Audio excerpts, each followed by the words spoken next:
Chihaya is a certified blondie with goddess tier looks, but despite being the main character in everyone's daydreams, she's just a lonely girl who wants to start a Karuta club nobody asked for. The problem is nobody at Mizusawa High takes her seriously, because who wants to play 100 card slap battles when you could be sipping boba or dodging homework? Then out of nowhere, she meets Teichai, her old elementary school friend with that clean jawline and even cleaner drip. They link up, stroll through the city like it's a slice of life anime, and end up chilling at a train station. All's vibey until Teichai's phone rings and his girlfriend on the line. After the call, Teichai starts talking about Arata, who was their classmate in middle school. He asks Chihaya if she has seen him or knows anything, because it's been a really long time since they last saw him. One morning, while she is waiting outside for the newspaper, she meets a quiet boy named Arata Wadaya. He's from Fukui and goes to her class, but the other kids make fun of him a lot as he's poor. Teichai, who studies in the same school as them, makes fun of Arata for being poor. He even tells Chihaya not to talk to Arata, straight up threatening to drop her as a friend if she does. While Chihaya gets pulled into all that drama, the whole school is obsessing over her older sister, Ice, a fashion model with her face plastered across newspapers like a billboard queen. Everyone wants to talk about Ice's beauty, but no one notices Chihaya's spark. Later, while it's raining really hard, Teichai bullies Arata again. He laughs at Arata's old clothes and asks if he even has anything else to wear the next day. After getting soaked, Chihaya and Arata go to his apartment to dry off. While they are there, Arata asks Chihaya if she wants to play a game of Karuta with him.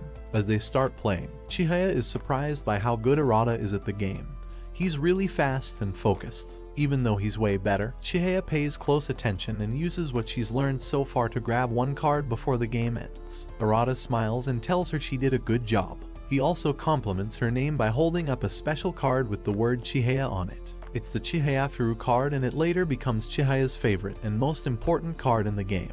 The next day at school, all the other kids start ignoring both Chihaya and Arata. Even though it's tough, Chihaya doesn't back down and proudly talks about how good Arata is at Karuta even if no one wants to listen. During this time, Arata tells Teichai straight out that he won't let anyone take even one card from him in a match. Teichai gets annoyed and makes a bet. If he can beat Arata in a Karuta tournament, then Arata must be ignored by everyone until they graduate. Later on, when the annual elementary school Karuta tournament begins, Teichai watches Arata carefully during his match. As soon as the woman starts singing the poem, Arata reacts super fast and throws a card away with amazing speed. Everyone in the room, including Teichai, is completely shocked by how fast Arata moves. People start wondering if Teichai even has a real chance of winning against someone that good.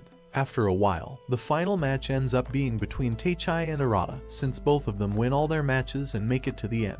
Before the match begins, Teichai secretly takes Arata's glasses, which makes it harder for Arata to see the cards clearly. Even though his vision is blurry, he starts relying only on his memory and still throws the card away just as fast as before, which leaves the whole room stunned again. Teichai then figures out that Arata has memorized where every card was placed from the start of the game. To make things harder, Teichai switches the positions of the cards around. At this moment, Chihaya steps in and offers to take Arata's place in the match. She begins to play using her quick instincts, swiping at the cards that are in the area where Teichai is looking. The instructor watches and says that this move is allowed by the rules, so the match continues. Chihaya keeps playing with full focus, and even though Teichai is strong, she manages to keep up with him. By the end, Chihaya starts to see everything from a Karuta player's point of view, and she listens carefully, and when the last card is read, she moves fast and takes it, and she wins the tournament. Chihaya's mom and her older sister Ice don't really care about Chihaya winning the tournament. They're too busy paying attention to Ice since a talent scout shows up and wants to recruit her. Later, Teichai returns Arata's glasses and admits that he was the one who took them.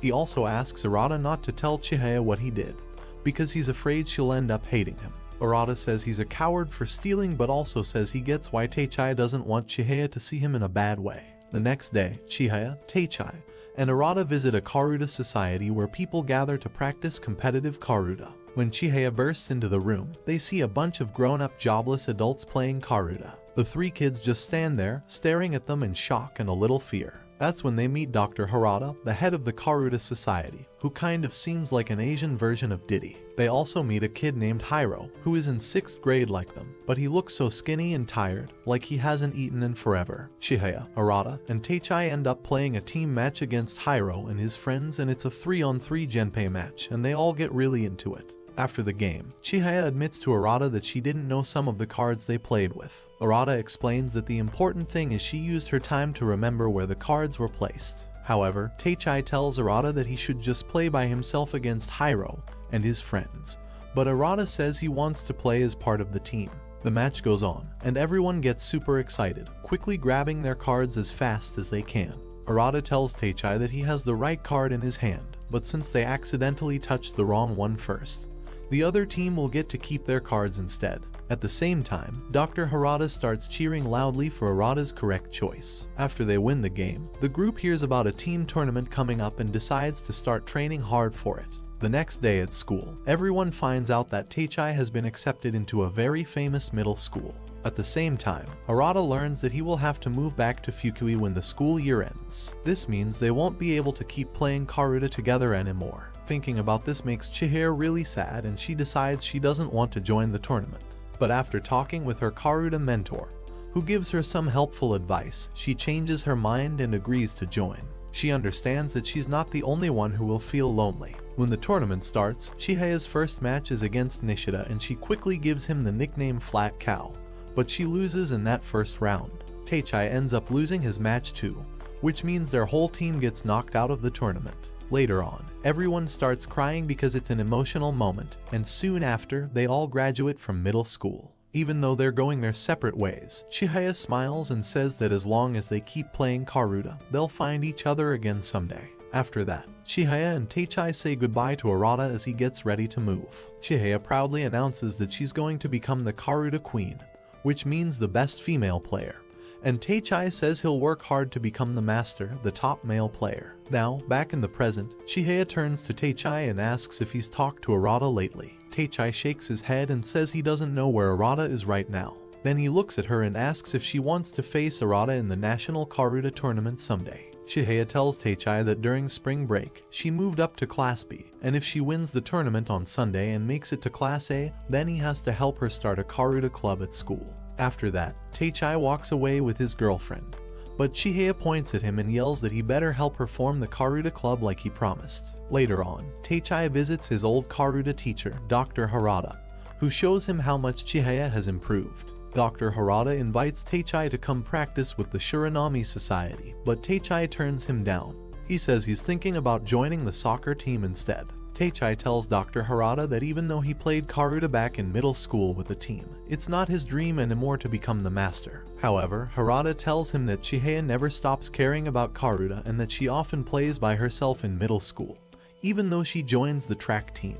After that, Chihaya moves on to the third round and makes a strange chocolate sign, and Dr. Harada quickly tells Teichai to go buy some chocolate. Later, Harada explains that the matches are longer now, so to help their brains remember everything better, they should eat chocolate. In the final match, Chihaya goes up against a really strong opponent who can tell what move she'll make next, and they end up fighting hard over the Chihaya card. But Chihaya enjoys playing against someone strong and full of passion, and she soon wins the tournament. After the match ends, Chihaya calls Arata to share the good news, but he tells her to stop calling him because he had already quit playing Karuta a long time ago. After that, Chihaya decides to travel with Teichai to Fukui because she wants to see Arata in person and find out what's really going on. She actually borrows money from her beauty queen sister just to afford the trip, since she feels like the person she spoke to on the phone earlier didn't sound like the Arata she used to know. While they're on the trip, Teichai suddenly asks Chihaya if she has a crush on anyone.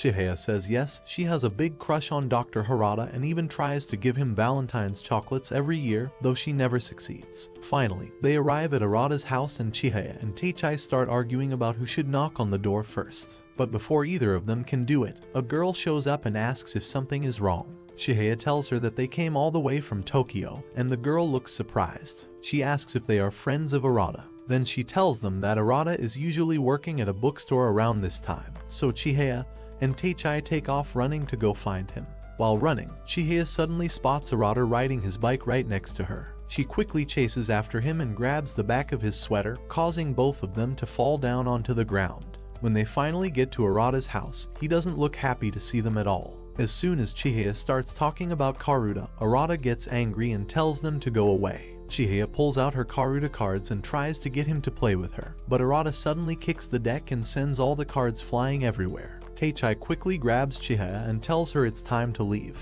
As they walk off, Yu, the girl who lives next door to Arata, chases after them with the scattered cards in her hands. She tells them to take the cards and leave. Then, she explains that Arata's grandfather died from a stroke on the same day Arata was supposed to be taking care of him, but Arata wasn't home because he had gone to a tournament to qualify for Class A.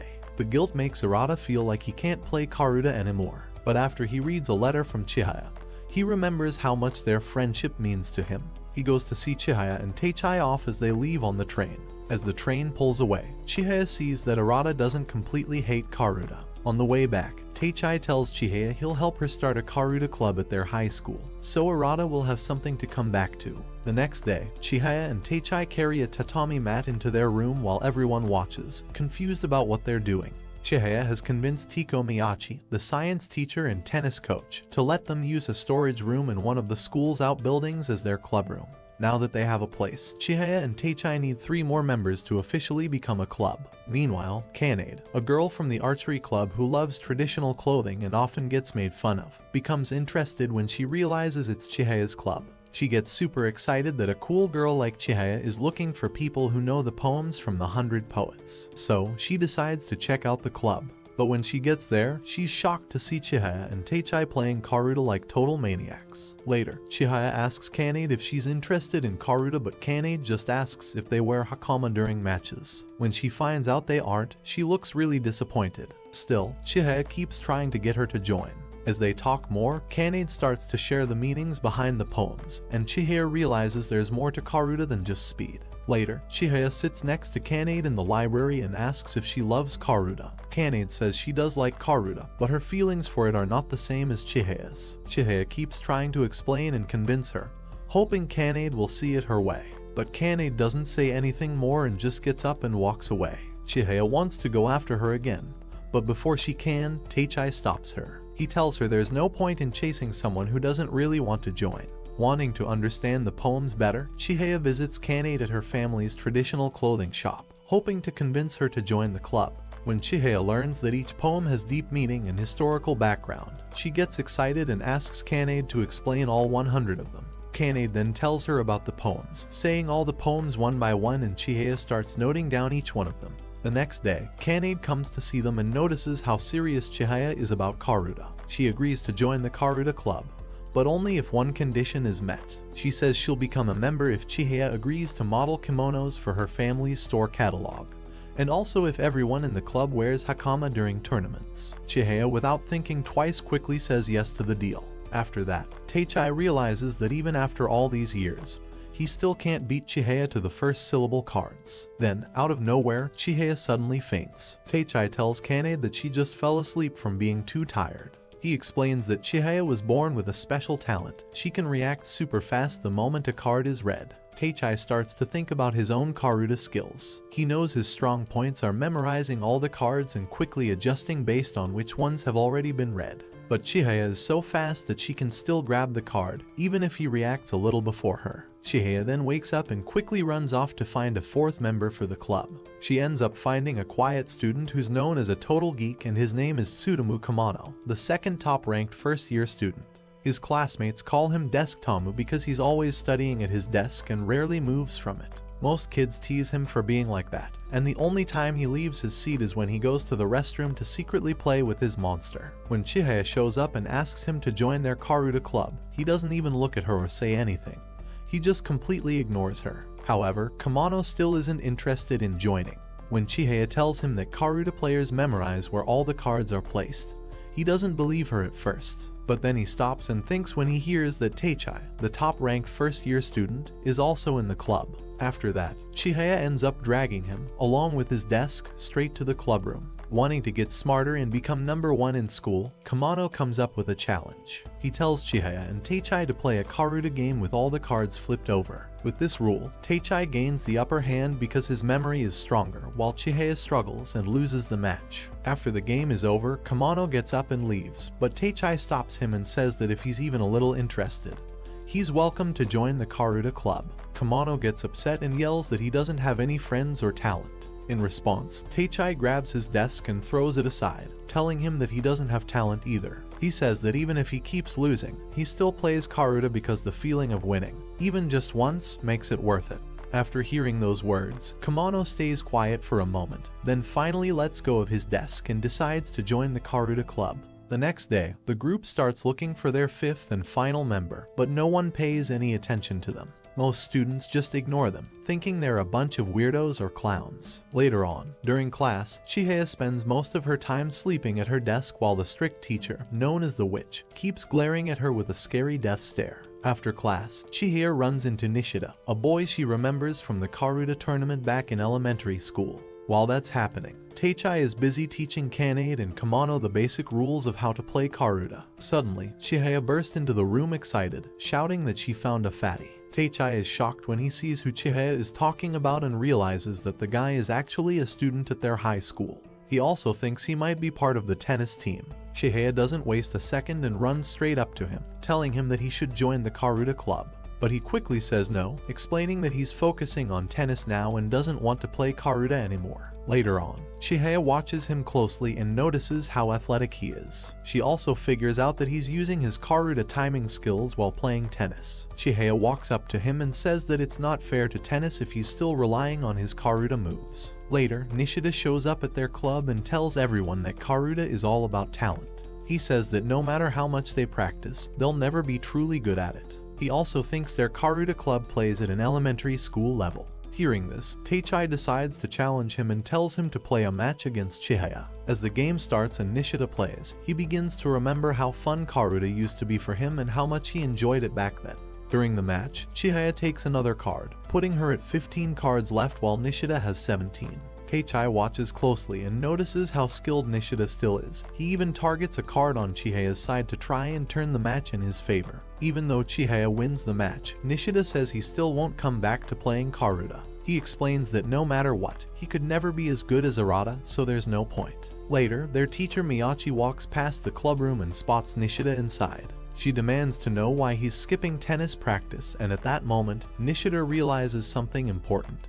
He still really loves Karuta. After thinking it through, he decides to quit the tennis club and officially joins the Karuta club instead. As Chihaya writes down the names of the members to ask for the club to be officially recognized, she smiles happily, feeling proud that she's finally not alone anymore. Afterwards, Miyachi-sensei agrees to make the Karuta club official, and even says she'll be their advisor, but only if someone other than Chihaya becomes the club president. So, Teichai gets chosen to be the president while Chihaya proudly calls herself the captain instead. Later on, Teichai talks to Kamano, the geek, and Nishida, the fatty, asking if they have any ideas for how the team should practice. But instead of helping, the two of them start arguing and fighting. Teichai tries to calm them down and tells them that Chihaya is in Class A, so she plays on a whole different level. Hearing this, Kanade gets curious and asks if Class A is really that special. Then, Chihaya walks in full of energy and says that today she's going to take on both Kanade and Kamano. But Teichai stops her, saying that beginners won't learn much if they go up against someone from Class A right away.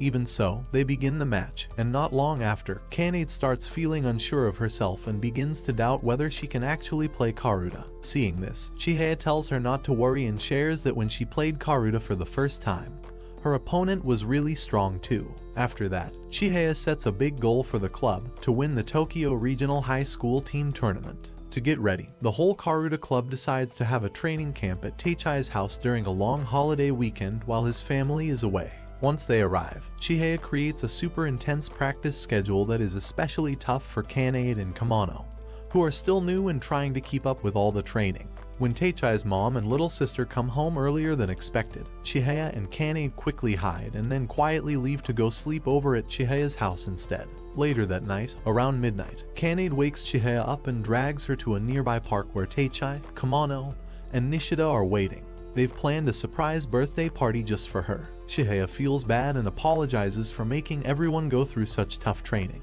But the others thank her, saying that the hard practice really helped them get better. Then, Teichai gets a text from Arata wishing Chihaya a happy birthday, and he passes the message to her. Chihaya feels touched and smiles, thinking to herself that this has been the best birthday she's ever had. The day of the prefectural tournament finally arrives, and Chihaya's Karuta club shows up proudly wearing their hakamas. But right away, Nishida and Kamano start complaining, saying that no other team is wearing something like this, so they shouldn't have to either. Even so, Kanade stands firm and makes them wear the hakamas no matter what. Meanwhile, Chihaya looks around in amazement, feeling super excited that everyone at the venue is here to play Karuta just like her. She really enjoys the atmosphere and feels like she belongs. During the tournament, she keeps sending messages to Arata to share how it's going, but he never replies, leaving her a little disappointed. Chihaya asks Teichai why Arata only ever texts him and never replies to her messages. Teichai doesn't say anything out loud, but in his mind, he thinks it's because both he and Arata see Chihaya as someone important to them,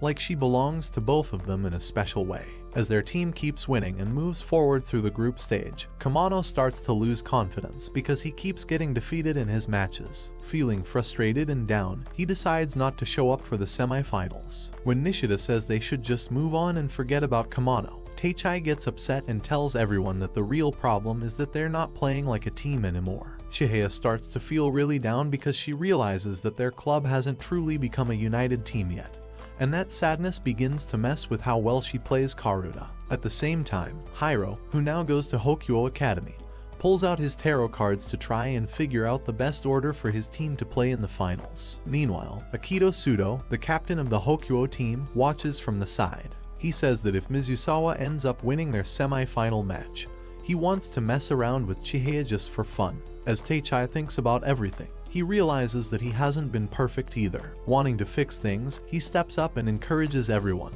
helping them get their spirits back. When Chihaya sees Tsutomu show up to support her, it lifts her mood, and she quickly regains her focus. With her strength back, she fights hard and helps the team make a strong comeback, leading them to victory. After the match, Kanade talks to Tsutomu and convinces him to officially return to the Karuta club as they all start getting ready for the finals. Afterwards, Harada and Hiroshi, the ace from the Shiranami Society, show up to cheer for Chihaya and Teichai during the finals. While they're getting ready, Chihaya suggests they decide their team order based on what helps them do their best instead of trying to guess what order Hokuo will use. A little later, Harada walks in and smiles when he sees that Teichai has made it all the way to the finals. But as he watches more closely, Harada realizes that Teichai has changed. He's grown stronger and more confident. So now, Harada believes Teichai will be just fine on his own. On the other hand, based on Hiro's cards, Hokuo decides to match Sudo against Chihaya, and Hiro against Teichai, while the rest of the matchups are chosen randomly since they believe they will win easily anyway. As the Mizusawa team begins their final match against Hokuo Academy in the regional finals, Arata finally sees all the many emails that Chihaya had sent him. Meanwhile, during the match, Chihaya has a hard time when her opponent uses her favorite card on purpose to throw her off. But after feeling the support from her teammates, she regains her strength and continues the game with renewed focus. Meanwhile, Harada asks Machida how many readers are there today, but when Machida tells Harada that the tournament has only one reader, Harada realizes Chihaya has an advantage, because she has already learned the reader's quirks. Kanade and Kamano lose their matches, putting early pressure on the team.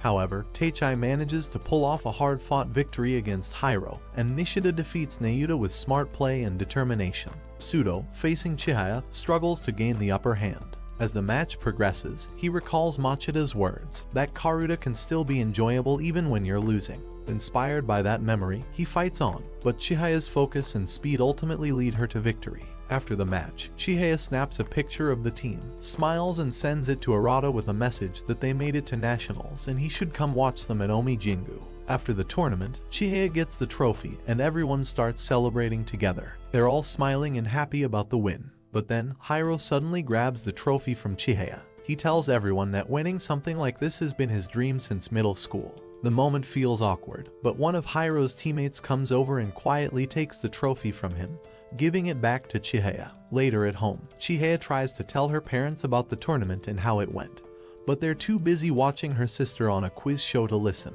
The next day at school, Miyachi talks to Chihaya about how important Karuta is and says that another teacher will be going with the club to Omi Jingu. As Chihaya and Miyachi walk back from the teacher's office, Chihaya suddenly starts hugging the geek. She tells him she feels bad that his grades dropped because of the tournament. But Kamano doesn't mind at all and says it's fine because he still got 5th place. Later on, Chihaya and Teichai go to visit Harada, and he begins pointing out all the mistakes they made earlier in the tournament. He takes his time going over everything they did wrong.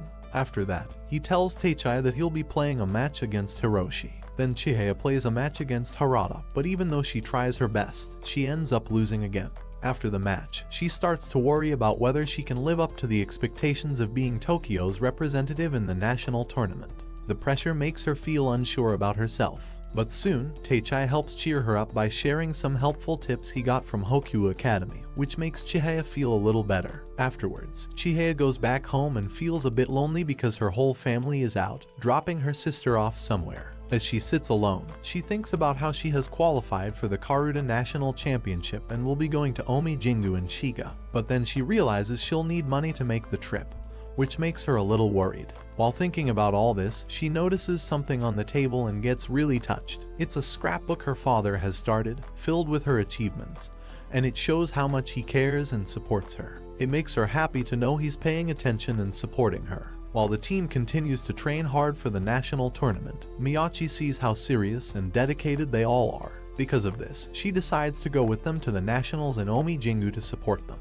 The team arrives at Omi Jingu for the national tournament and starts the day by offering their proper prayers with respect. After that, Kane dresses everyone up in their usual silly-looking outfits, even though the fat loser complains that it's way too hot to wear. Later on, Nishida checks the tournament list and finds out that they're placed in Group E. He gets excited because none of the really strong schools are in their group. As he keeps reading, he notices that Arata isn't signed up for the tournament happening tomorrow, which completely surprises Chihaya and leaves her in shock. Then, Teichai reads from the match list and tells everyone that their first opponent will be Teichai High School from Saga. As the first match begins, Chihaya starts to feel overwhelmed by how hot and noisy the tournament hall is, making it hard for her to focus. Meanwhile, Arata is on his way to Omi Jingu, thinking back to the times he spent with his grandfather. He remembers how his grandfather had taught him so many important things about Karuta, even as he slowly began to lose his memory because of dementia. On the day of one tournament, Arata was supposed to stay home and take care of him,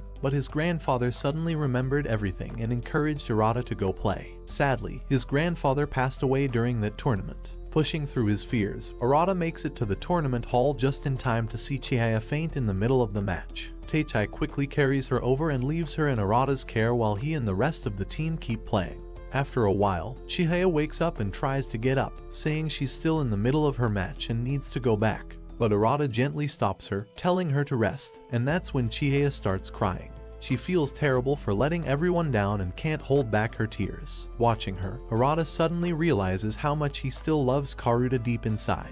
Later, as Chihaya promises to get better in time for the individual tournament, she receives a package from Arata with a message saying they'll meet again in a match. The next day is the individual tournament, where players compete against others in their own class level. Their sensei explains that there won't be any preliminary rounds this time. Chihaya is placed in Class A, while the others are in Class B, which means they will all be playing in different rooms. After hearing this, Teichai starts thinking to himself that he has to reach Class A if he ever wants to face Arata in a real match. Later on, Sudo walks up to Chihaya and tells her some surprising news. Shinobu Wakamiya, the youngest Karuta queen in history, and only a first-year high school student, is going up against Amakasu in the very first round. Then, Shinobu arrives at the tournament hall and right away, everyone starts whispering about how cute she looks. But instead of paying attention to them, she walks straight over to Sugo and starts teasing him in a playful but mean way. After that, the matches continue, and Chihaya hurries through hers because she really wants to watch the queen play.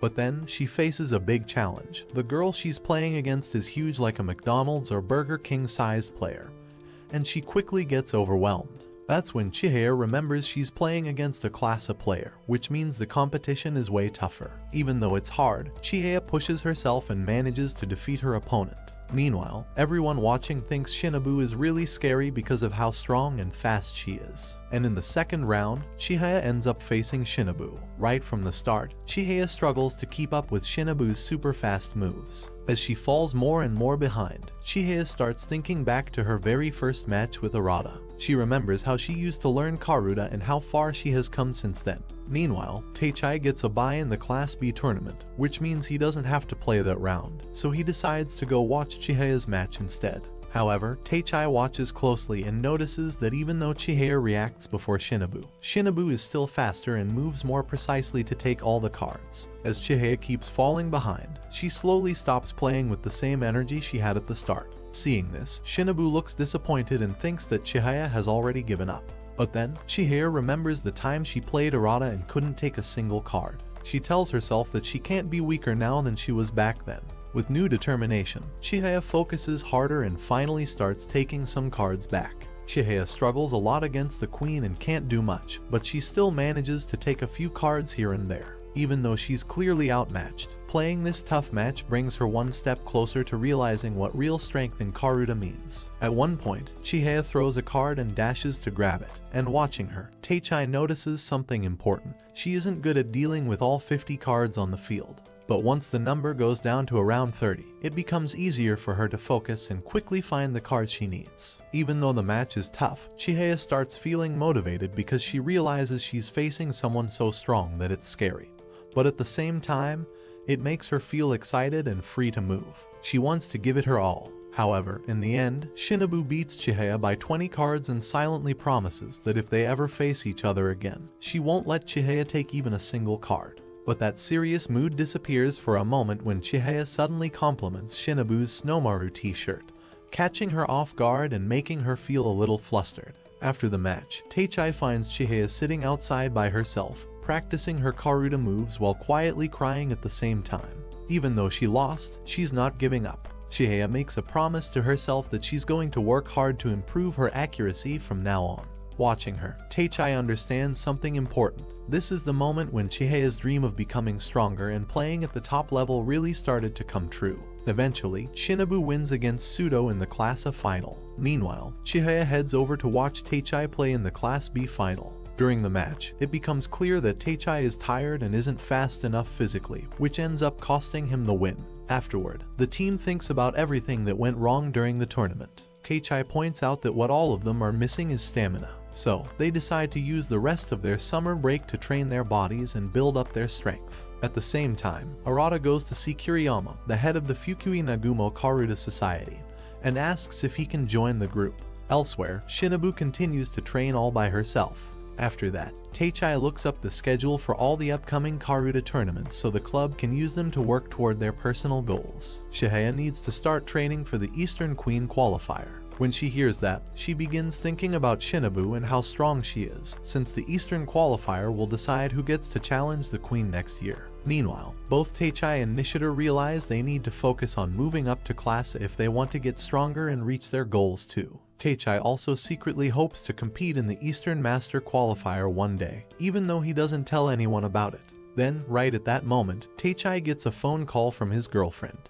Without hesitation, he breaks up with her on the spot because he wants to give all his time and focus to the Karuta club. Meanwhile, Kamano and Kanade both aim to reach Class C. Kamano thinks about how much his life has changed since joining the club and how much happier he feels now. Meanwhile, Chihaya keeps practicing her Karuta moves wherever she can, even at the train station. She keeps thinking about Shinobu and wonders how she can learn to play like her. Later on, Teichai tells Chihaya that he's planning to go to a tournament in Kanazawa this weekend. He invites her to come with him and says that if she does, he'll buy her a souvenir. As they sit together, Chihaya leans on his shoulder and falls asleep, feeling calm and tired after all her hard work. As more time passes, Teichai keeps going to lots of Karuta tournaments, doing his best to move up and reach class at many of these events. He often runs into Nishida and Hiro, who are also giving it their all and showing up to as many tournaments as they can. Just like Teichai, they are both working really hard toward the same goal, to get stronger and earn a spot in Class A. None of them manage to succeed yet, even though they keep trying. Teichai, Nishida, and Hiro aren't able to move up to class at the same time. Harada tells Chihaya that she needs to stop depending only on her speed. He wants her to work on her techniques and memory skills if she really wants to improve. After that, Chihaya and Kamano, the geek, begin a practice match together. During the match, Kamano explains how he keeps track of detailed statistics and how he uses that information to come up with smart strategies while playing.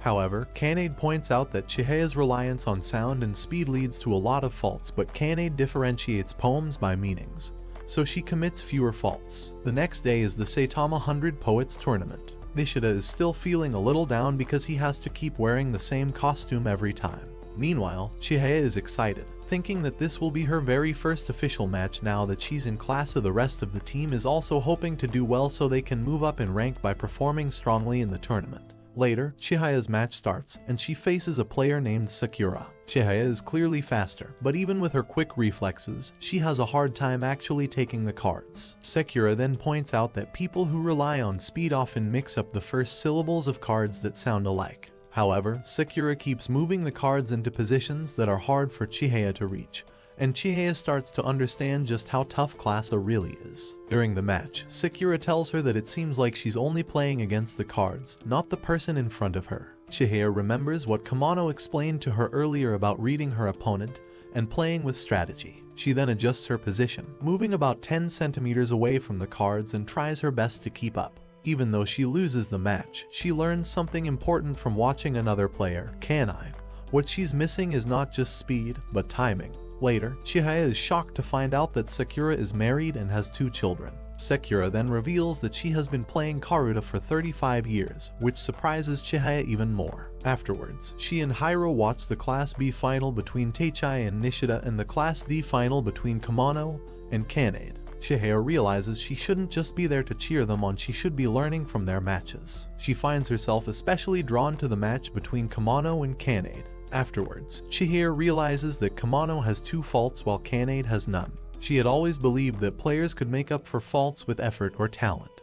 But after her match with Kanai Sakura, she finally understands faults can be fatal in Karuta, especially at higher levels. As Kamano begins to fall behind Kanade because of his faults, he takes a bold risk. He devises a gamble strategy based on probability and suddenly shifts the position of his cards. The move shocks everyone watching, making them wonder if such a strategy is even allowed. However, Kanade eventually wins the match by using her strong knowledge of the cards that her friends often play, giving her the edge to come out ahead in the Class B final. Teichai and Nishida are down to just 1 card each, making the winner decided by chance. Teichai tries to grab Nishida's card in this lucky moment, and Chihaya wonders why she didn't watch such an important match. Since both players only have 1 card left, Teichai tries to increase his chances by forcing Nishida into making a mistake, but he fails. However, Nishida ends up beating Teichai and secures his spot in class at the end of the day. Teichai sits alone, feeling really down and angry at himself for the mistakes he made during the match. Then Nishida comes over to comfort him, telling Teichai that he's actually a better person compared to Chihaya. What Teichai doesn't know is that Chihaya is nearby and hears everything they say.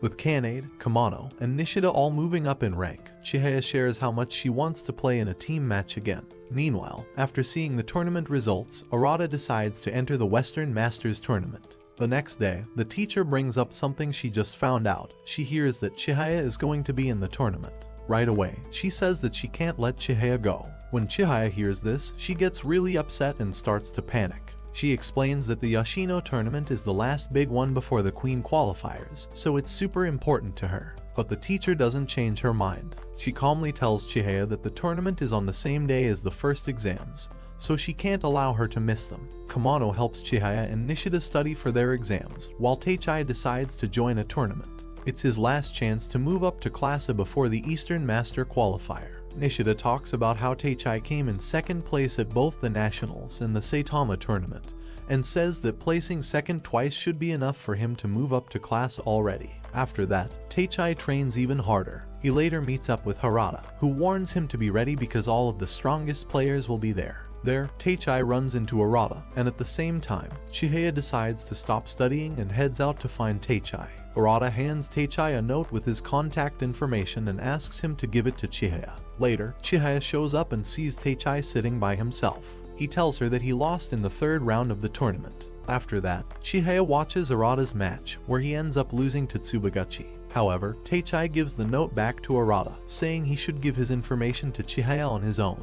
But Arata explains that he didn't know if Teichai and Chihaya were together or not. After that, Chihaya returns to school, and Kamano tells her that Kan sent a message with news about how Teichai did in the tournament. Chihaya lets him know that Teichai lost in the 3rd round. But Kamano points out something surprising. He says Teichai probably spent most of his time playing Karuta and still managed to get the highest test scores in their grade. If Teichai doesn't keep those top scores, he might have to leave the Karuta club. Hearing that, Kamano encourages Chihaya to focus, and she gets back to studying. On the way home, Harada talks to Teichai and offers to move him up to Class A, even though it would go against one of the Shiranami rules. But Teichai turns down the offer and explains that he wants to focus on becoming someone who doesn't run away anymore. After the exams are over, everyone goes to look for Chihaya and finds her playing a match with Kamano. Kanade points out that during the whole exam period, Chihaya never once brought up Karuta, which must have taken a lot of self-control from her. Later on, Teichai starts to think about how,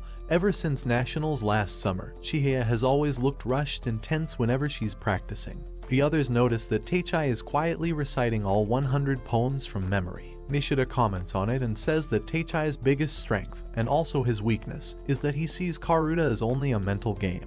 Nishida explains that Teichai needs to start doing practice swings, so he can get a feel for the distance between himself and the cards during matches. On the day of the Eastern qualifier, Kanade gets a new hakama ready for the team, but Harada stops her. He explains that the weather will be extremely hot during the tournament, so wearing hakama isn't a good idea this time.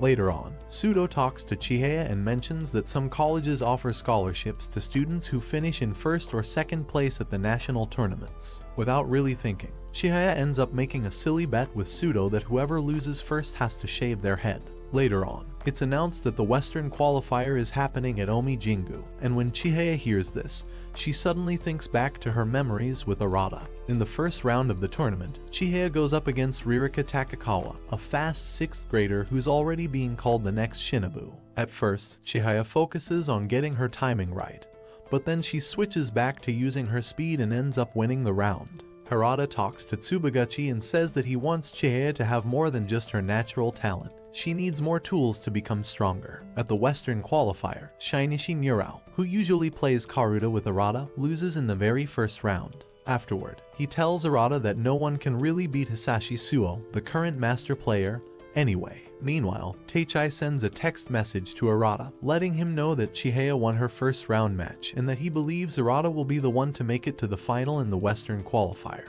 In the second round, Chihaya goes up against Yumi Yamamoto, the former queen who lost her title to Shinobu a year ago. Yumi feels jealous when she sees how pretty Chihaya is, especially since she thinks of herself as just an ugly person.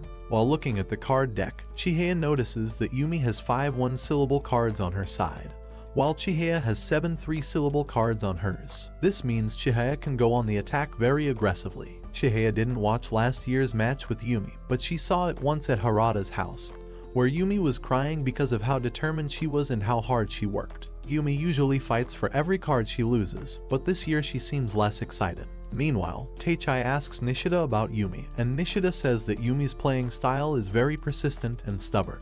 Then, the match starts, and Chihaya notices how clear the reading sounds are because top-level readers are used for the Master and Queen qualifiers. However, Chihaya manages to win a 3-syllable card and starts to dominate the match. The whole room feels stuffy and hot, but Chihaya keeps going to grab every card she can, which surprises Yumi a lot. Then, Kitano, the director of the Suihoku Karuta Society, opens the window forcefully and tells Yumi to play her own style of Karuta. Hearing this, Yumi snaps back to reality and decides to play her own way. She begins contesting cards in ways Chihaya wasn't ready for, and Yumi ends up beating Chihaya. After losing, Chihaya feels really down and hides inside a locker. Harada-sensei decides to play a match against Sudo to cancel the bet that would have made Chihaya shave her head. Teichai tells Nishida to go downstairs so Kanade and Kamano can leave too, but he stays behind.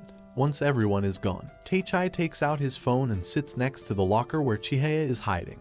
He tells her that Arata won his 3rd round match. When Chihaya hears this, she starts hitting the locker door hard. Right then, Kanade comes in and tells them that both Harada and Sudo have won their matches. Harada has made it all the way to the semi-finals, and Yumi is moving forward to the Queen Challenger match. Suddenly, Chihaya opens the locker door and tells Teichai that he should go watch Harada, since they will be his rivals once he reaches Class A. Meanwhile, Arata loses in the 4th round of his tournament, and tries hard to focus on practicing Karuta. In the Master and Queen Challenger matches, Yumi wins the chance to face Shinobu, while one of Harada's students loses in the Master Challenger match. The next day, a strange boy asks Chihaya out, but she can't say no right away. Later, she tells her clubmates what happened, and they ask her why she didn't turn him down. Chihaya explains that she's never been asked out before, so she didn't know what to do. Teichai tells her she shouldn't date a guy who hasn't even seen her play Karuta, and then he blocks the boy's number from her phone. Afterward, Chihaya looks at her phone because Teichai gave her Arata's address, telling her that Arata lost in the 4th round. She feels like there are so many things she wants to talk to him about. Meanwhile, Arata struggles to find people who want to practice Karuta with him. Later, he goes to see Murao and asks him to come practice, but Murao refuses, saying he can't help him with training. On Christmas Eve, the Karuta Club members take a break from practice to go to their own class Christmas parties. After her party, Chihaya puts on a cute outfit and lots of people, including some troublemakers, try asking her out. They all play games and eat dinner together while Teichai stays with the troublemaker group. Later, Chihaya calls Arata, but he tells her he's at the Nagumo Society party right now.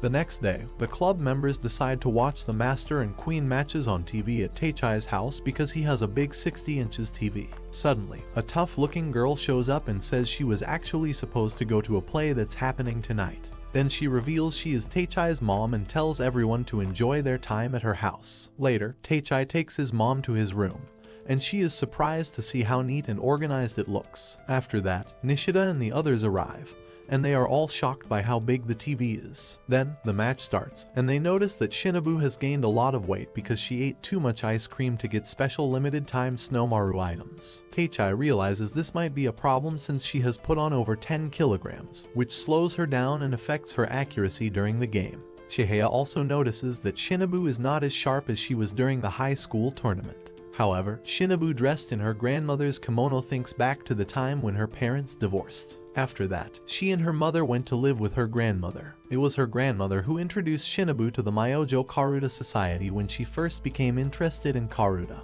As Yumi quickly takes several cards one after another, Shinobu silently apologizes to herself for not being able to protect them. Then, Yumi moves again, and everyone expects the queen to win another card. But in slow motion, it becomes clear that Shinobu missed the card by just a few millimeters because of her extra weight. At that moment, Shinobu remembers how her classmates in elementary school used to steal her cards and hide them from her. In the end, Shinobu wins against Yumi and keeps her title as queen, and Chihaya understands that she needs to form a strong connection with the cards, just like Shinobu and Kana do. After that, the attention shifts to the master match. Nishida tells Chihaya that her playing style is closer to Suo's than to Shinobu's. The commentator adds that Suo once said he has 28 one-syllable cards in his deck. Everyone acknowledges that Suo can recognize the cards from the very first syllable, a skill considered the pinnacle of sensitivity in the world of Karuta. Among all current players, his ability is seen as the greatest. Suo himself reflects that many players overlook the deep appreciation Kyoko Yamashiro, the match's reader, has for the Japanese language and how that affects her reading style. Watching the match on TV, Murao quietly regrets leaving Arata on his own.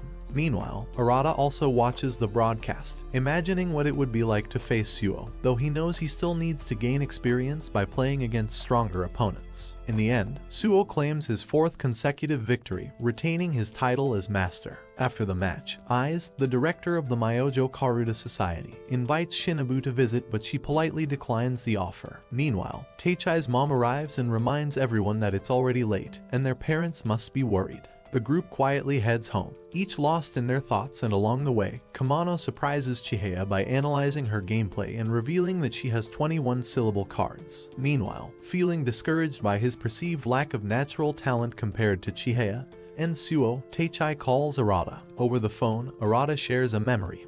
His grandfather once told him that there are many ways to take cards that don't depend on talent alone, hinting at perseverance and strategy. Encouraged by those words, Arata begins training seriously again, this time with Murao finally stepping up to help him. The next day, Kamano approaches Chihaya and tells her that she and Suo aren't the only ones capable of anticipating cards by the first syllable. In fact, most players with solid game sense will naturally develop a few cards they can read that way. Encouraged by his words and grateful for his support, Chihaya rewards him with some candies, a sweet and simple gesture of thanks. Later, Kanade opens up to Chihaya about her dream. She wants to become a certified reader. However, she becomes visibly disheartened when Chihaya explains that the first requirement is to become a class A player, no easy feat. The weight of that challenge makes Kanade question whether she can really achieve her goal. Meanwhile, Teichai, inspired and determined to improve, begins practicing on his own with repeated swings, refining his form and timing.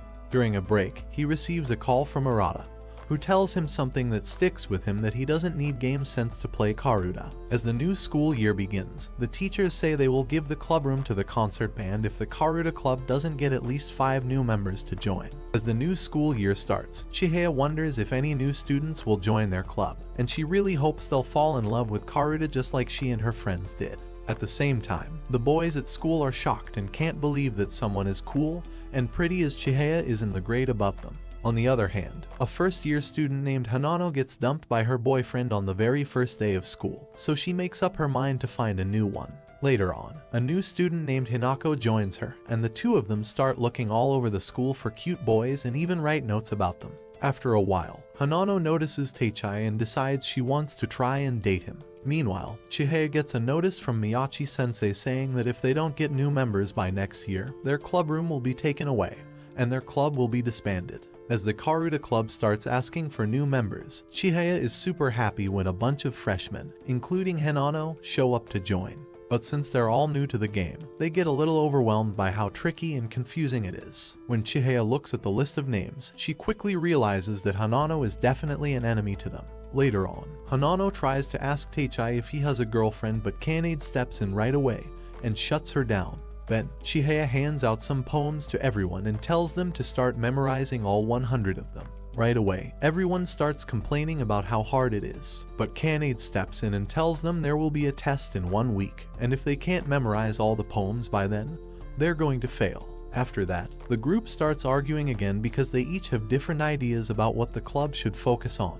But Chihaya stops the fighting by saying she just wants them to try their best and do as much as they can together. As Chihaya starts teaching the freshmen the basics, Teichai goes off to train at the Karuta Academy so he can reach class. However, Hanano decides to follow him on the train, where he tells her that he wants to choose the girl he dedicates himself to. After that, Hanano secretly follows Teichai to the Karuta Society building because she's curious about what he's really doing. She wonders if he has a part-time job or if he's secretly meeting up with younger girls behind everyone's back.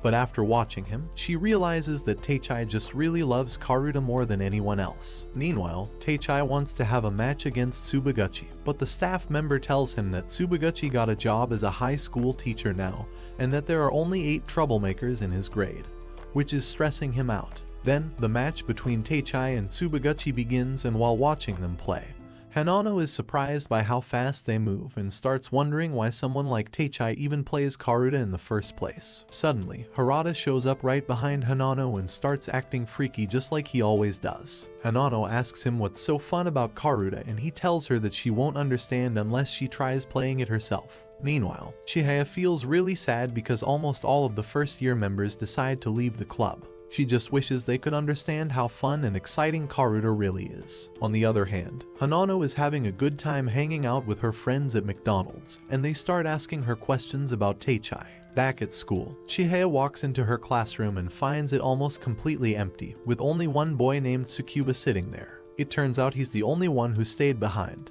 Then, Hanano walks in, and right away, Teichai grabs her hand and says thank you for coming.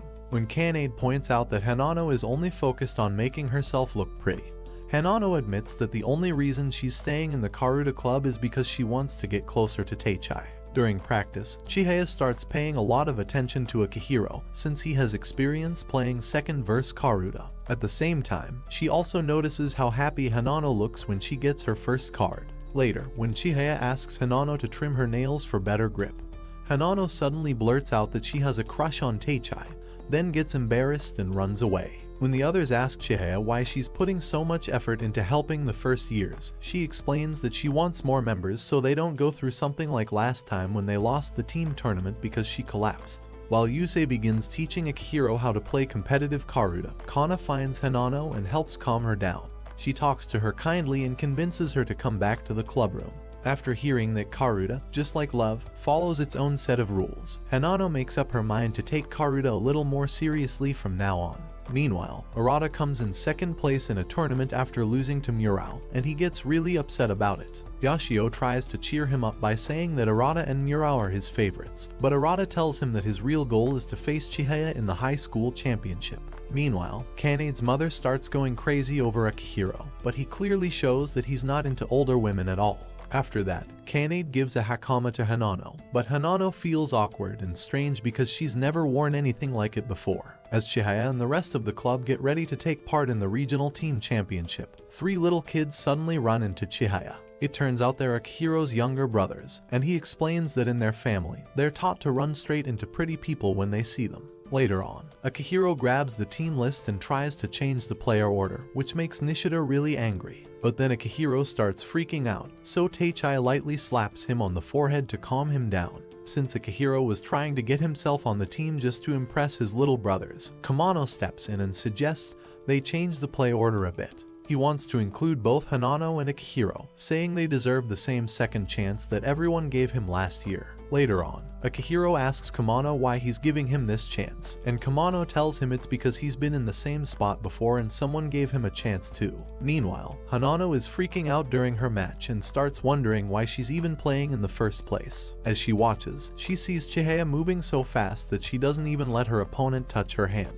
Even though Hanano ends up losing her match, Chihaya wins hers. After making it through the first round, Akihiro ends up facing a class opponent in the second round. At first, he feels really nervous, but after getting some kind words from Chihaya, he starts to calm down. He uses the advice and tips he got from Tsutomu and Yusei, and even manages to take a few cards from his tough opponent. Chihaya's team wins the overall round, and even though Akihiro loses his own match, his younger brothers still praise him for doing well. Meanwhile, Shinobu finds out that Arata is going to take part in the individual tournament. The next day, Arata visits his grandfather's grave since it's already been 3 years since he passed away. While he's there, his mom and dad start arguing, and his mom reminds him that the Tokyo School Regional Tournament is happening today. Meanwhile, Harada and his two troublemakers from the Shiranami Society head out to watch the regional tournament. One of them mentions that Teichai hasn't sent any emails about their team losing yet, which makes Harada wonder if something's wrong. He starts thinking that Teichai must be going through something, because judging by how well he's been practicing, he should already be a class A player by now. Meanwhile, the clown group is eating some cakes before the tournament when Harada comes to visit them. Right after he arrives, he starts acting strange and touches Teichai in a weird way. Then, Tsubaguchi tells everyone that in the semi-final, Mizusawa will play against Homai, whose advisor is Tsubaguchi himself. He also shares some advice with his team on how to get inside Teichai's head and distract him during the match. Later, the match begins and Chihaya wonders that Group C has strong schools like Case High and Aiko University High is the setting.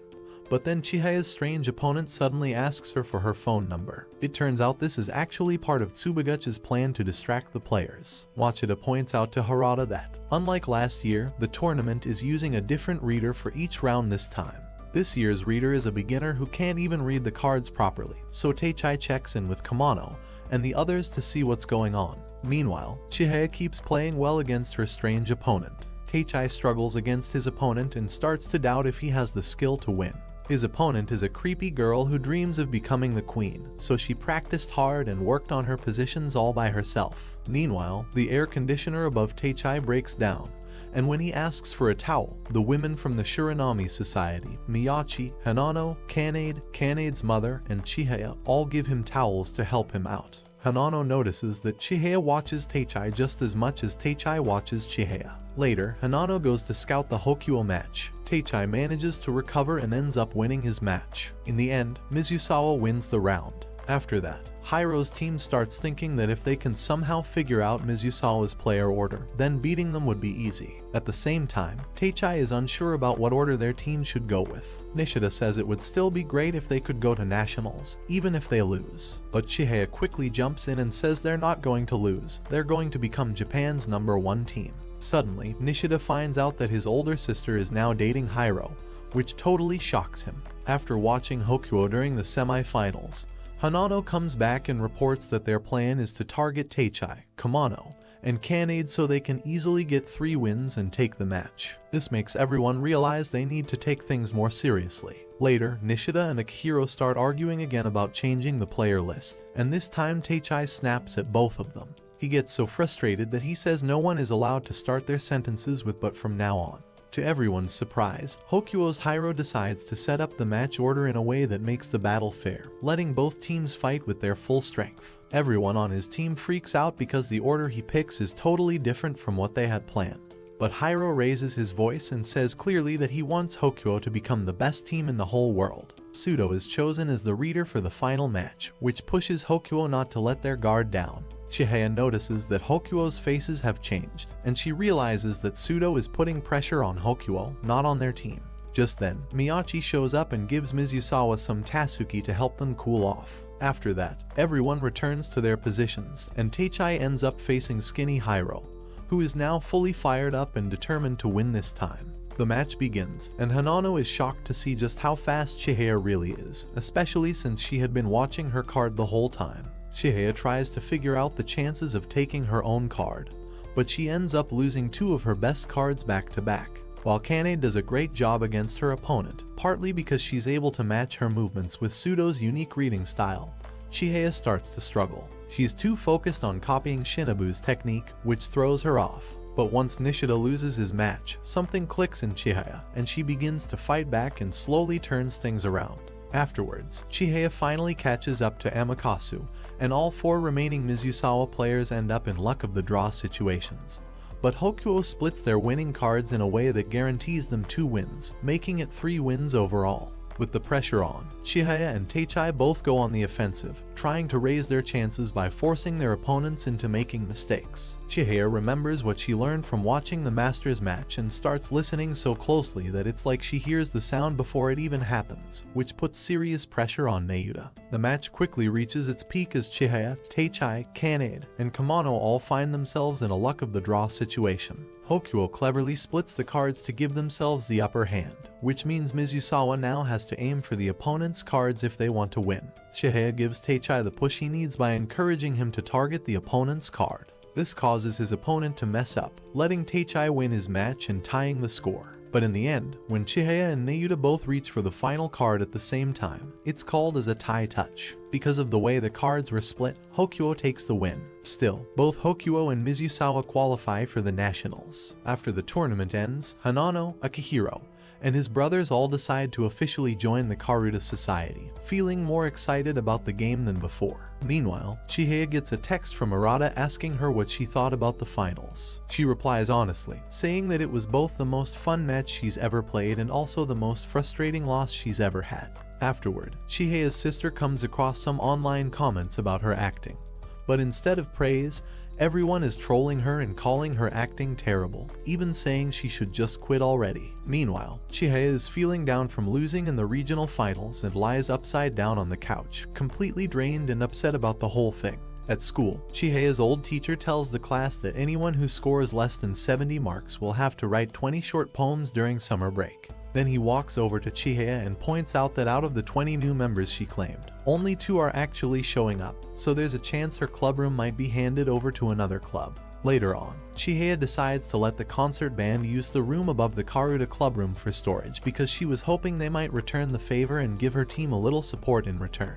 After that, everyone focuses on studying hard, and Chihaya starts acting all wild, begging Kamano to teach her properly so she can survive the exams. Meanwhile, Hanano and Akihiro play Karuta together, and for the first time, Akihiro actually beats her. But Hanano gets annoyed when Akihiro's brothers start teasing and making fun of her for losing. Just then, Teichai shows up and asks Hanano if she wants to officially join their Karuta society. Hearing that, Hanano's mood completely changes and she suddenly brightens up. Noticing that Chihaya is feeling really down, her mother decides to take her out for some shopping to cheer her up. But instead of a regular store, she takes Chihaya to Kanade's family shop so she can pick out her very own hakama, hoping it will encourage her to keep playing Karuta. Chihaya's mom also brings a gift for Kanade's mother to thank her for lending those beautiful hakamas before. But Kanade's mom kindly refuses the gift, saying that Chihaya already helped them a lot by modeling for their catalog.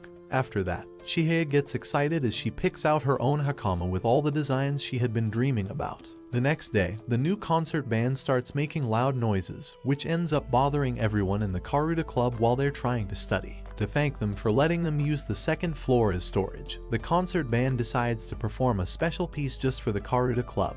Later on, while staying at a hotel to get ready for the nationals, Chihaya calls Arata. During the call, she promises him that they'll meet in the individual tournament no matter what. As the day of the nationals arrives, Chihaya shows up all wrapped up in bandages like a mummy, and she looks confused, so she asks Kanade why she's dressed like this. Kanade explains that last year, Chihaya suddenly collapsed because she got overwhelmed by the heat and was way too nervous, so this time they're trying to be extra careful. Meanwhile, Akihiro starts secretly taking creepy pictures of girls, but Hanano catches him and quickly tells him to stop, warning that he could actually get arrested for something like that.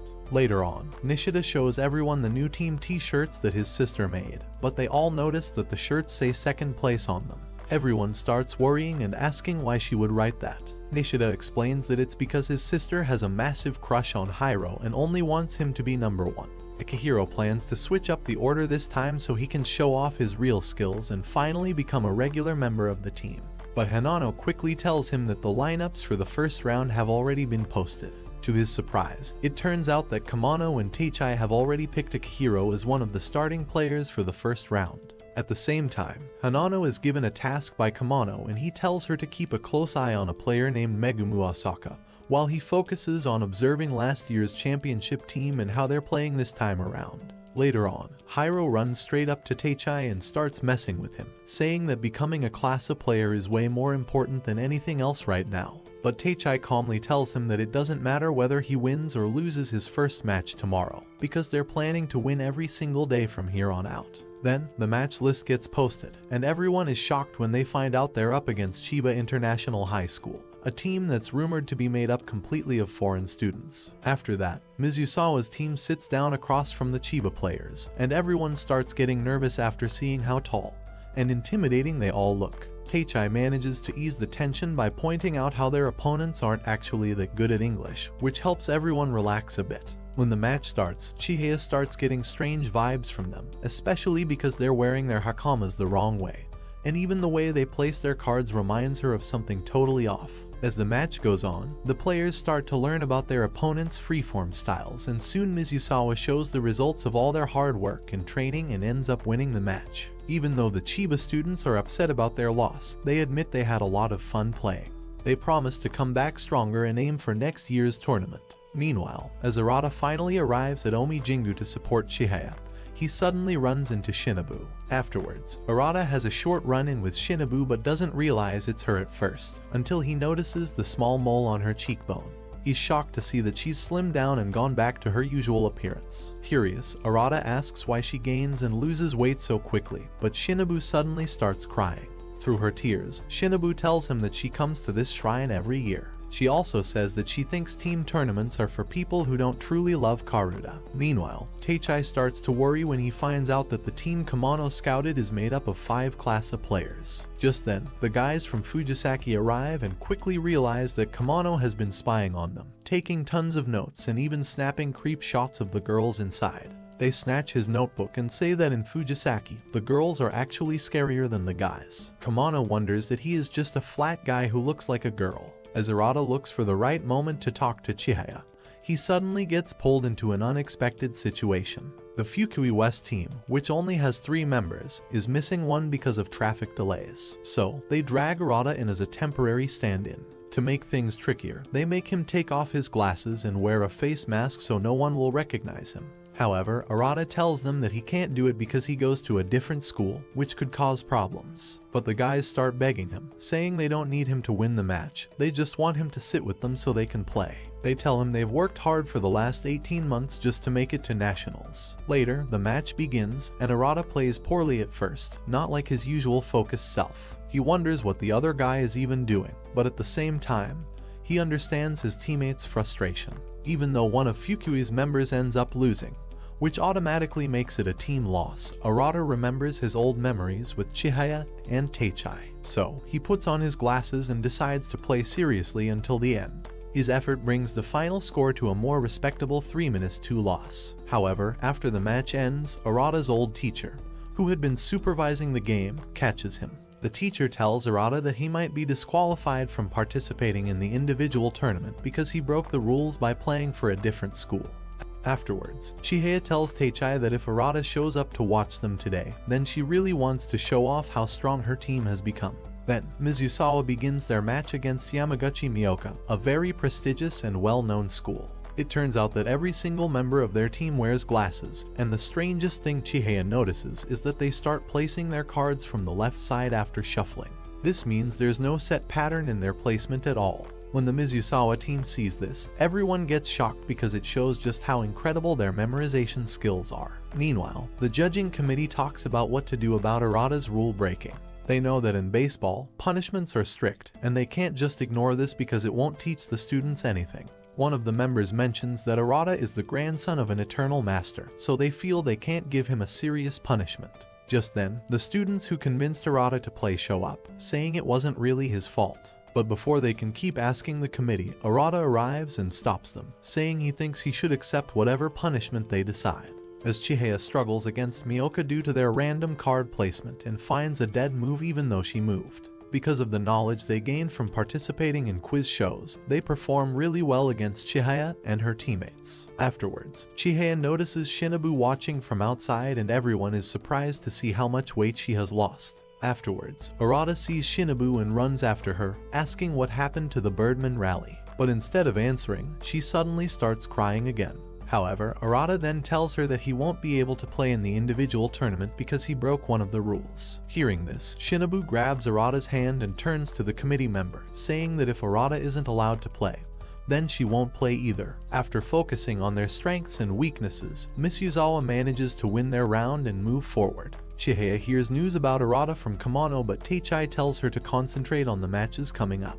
As the team thinks about adding Kamano for the next game, Nishida suggests keeping the same player order they used before. Afterwards, Kamano's quick agreement to sit out the next round ends up angering Nishida. He tells Kamano that it feels like he's lost the will to compete, and Nishida gets even more upset when Kamano accepts the suggestion so easily, especially since he only brought it up because it felt like Kamano was slipping too much into just a support role. Later, Nishida is eating his usual rice and curry in the cafeteria when Chihaya shows up to bring him back for the match. After researching her next opponents, Chihaya agrees to keep the same player order from the last match, feeling that Kamano deserves a break from all the scouting work he's been doing. Mizusawa soon starts their match against Shoyo High School, where just one loss would knock them out. In Nishida's match, he's shocked by how fast his opponent plays and wonders if everyone from Kyoto is this quick. Meanwhile, Kamano is napping after having some rice cakes, completely unaware of the match going on. Originally, Mizusawa's plan was to let Kamano rest and keep using the same 5 players from the group stage. As the match goes on, Nishida realizes that his opponent is Kawabe. Then he remembers what Kamano told him before, that Kawabe doesn't actually have sharp ears. He's just guessing most of the time. At first, Mizusawa struggles against Shoyo's fast playing style, but they manage to turn things around and win the match. This comeback is all thanks to the notes Kamano had gathered from another team that previously lost to Shoyo, which helped them figure out a counter strategy. Meanwhile, Arata is finally allowed to compete in the individual tournament. However, there's a condition. He has to write an essay of apology and is not allowed to cheer for Chihaya or Teichai during the rest of the team matches. As Mizusawa gets ready for their semi-final match against Akashi Girls' School, known for having the former queen representative Megumu Asaka, Kamano carefully analyzes Hanano's scattered and random-looking notes. Surprisingly, he manages to figure out useful information about Akashi's other players. Even though Chihaya wants to challenge one of Akashi's top players, she puts her pride aside and agrees not to face her directly for the good of the team. However, Teichai decides to place Chihaya in a different spot just in case Akashi switches up their lineup order. At the semi-final, Mizusawa High begins their intense match against First Akashi Girls. Before the match starts, Teichai informs the team that he's putting Chihaya in the number 3 position.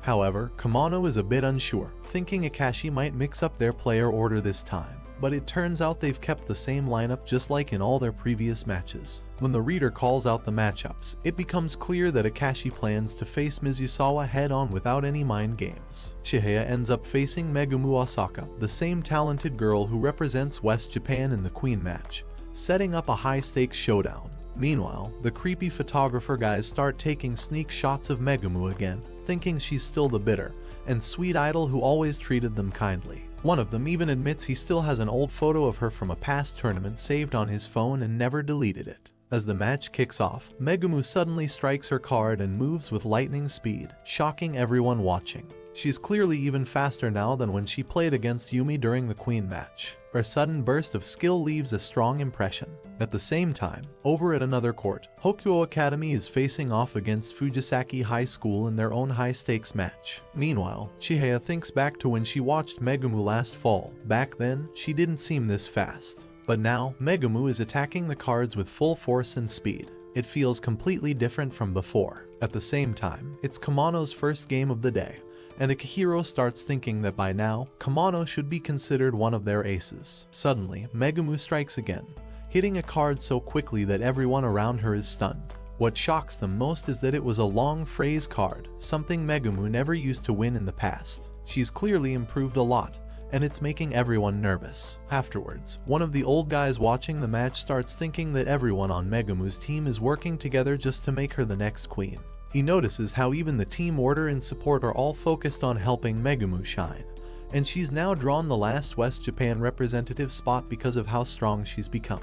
Back in the match, Megumu strikes again, taking another card with her blazing speed, making it 4 cards in a row. Chihaya finds herself falling behind badly in the first half, struggling to keep up. But just when things start looking really rough, Kanade cheers her on and gives her a small boost of spirit, helping Chihaya focus again. Afterwards, Chihaya misses the 1-syllable card, even though Megumu had placed it in her lower right just like before. But this time, Chihaya manages to reach out and take it cleanly, surprising even Pseudo, who knows how tricky those lower right 1-syllable cards can be. He realizes that when opponents place them there, they usually hold some deeper meaning or confidence behind it. Although Chihaya gets that card, she soon starts to lose her focus again, and Megumu pulls ahead. Then, both of them strike for the same card at the exact same time.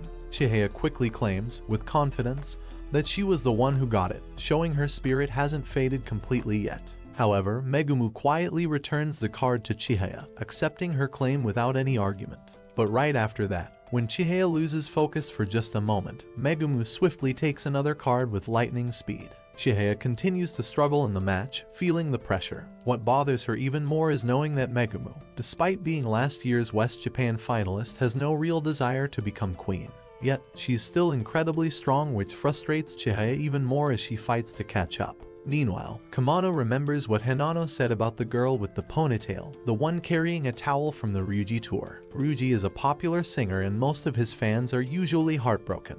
Using that small detail, Kamano figures out which card the girl might aim for based on emotion, and when she reaches out, he strikes first and finally gets the card. At the same time, Chihaya starts fighting back and she focuses and uses everything she's learned from her teammates, their strategies, their strengths, and their support. Her determination starts to shake Megumu, who never cared about becoming queen. But now, something changes and Megumu begins to feel the urge to beat Chihaya, as if the battle itself is pulling her in. Afterwards, Chihaya quickly moves to take another card, but Megumu stops her just in time. It turns out to be a dead card. As the moment calms, Chihaya suddenly notices her bandage slipping off. When it falls, she sees a message written inside. The words give her a little jolt and she stares at Megumu with a new feeling of connection. Seeing this, Megumu regains her motivation, and she swings with full force toward the next card, but Chihaya blocks her attack and takes the card instead. Remembering Harada's advice not to rely only on her speed, Chihaya focuses on her timing, her rhythm, and her calm. Little by little, she starts to close the gap between her and Megumu, but Megumu's team doesn't stay quiet. They cheer her on, giving her energy and encouragement which pushes her to move. After that, Chihaya and Megumu both swing their hands at the card and say they touched it at the same time. They move closer to the card and both say it's theirs. Megumu keeps saying the card is hers, so she takes it. Chihaya wonders why she let go of the card Megumu really wanted. Then, everyone gets excited, yells for the cards, and rushes at each other. While that's happening, Shinobu asks Arata if he's leaving, but Arata says he's staying as punishment. After Arata hears about Mizusawa's progress from the rest of Fukui's team, the members also say that Mizusawa beat Shoyo to make it into the top 4, and now they're playing against the Kashi girls from Hyogo in the semi-finals. But Shinobu says that watching the match feels relaxing to her. Then she gets ready, sets up the cards, and challenges Arata to a game. He turns her down, saying that today is a day for team matches. Meanwhile, everyone is so focused on Mizusawa's match that they barely even notice Hokuo getting defeated by Fujisaki. It turns out that this year's Fujisaki team is even stronger than people thought. But most of the crowd stops paying attention to that match because they're all watching Mizusawa instead. Nishida, though, finds his opponent really tough because she's super focused, and when he tries to argue over cards, she gives him a scary stare that makes him back off like a scaredy cat. After that, Nishida starts thinking of her like she's a boy, trying to take her more seriously.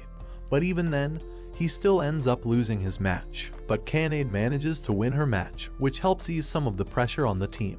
After that, Teichai also wins his match, giving Mizusawa another point. However, Chihaya starts feeling the pressure when Megumu takes the Chihayafuru card from her, which is really important to her. In the end, Chihaya loses to Megumu by just a little, making the score 2-2.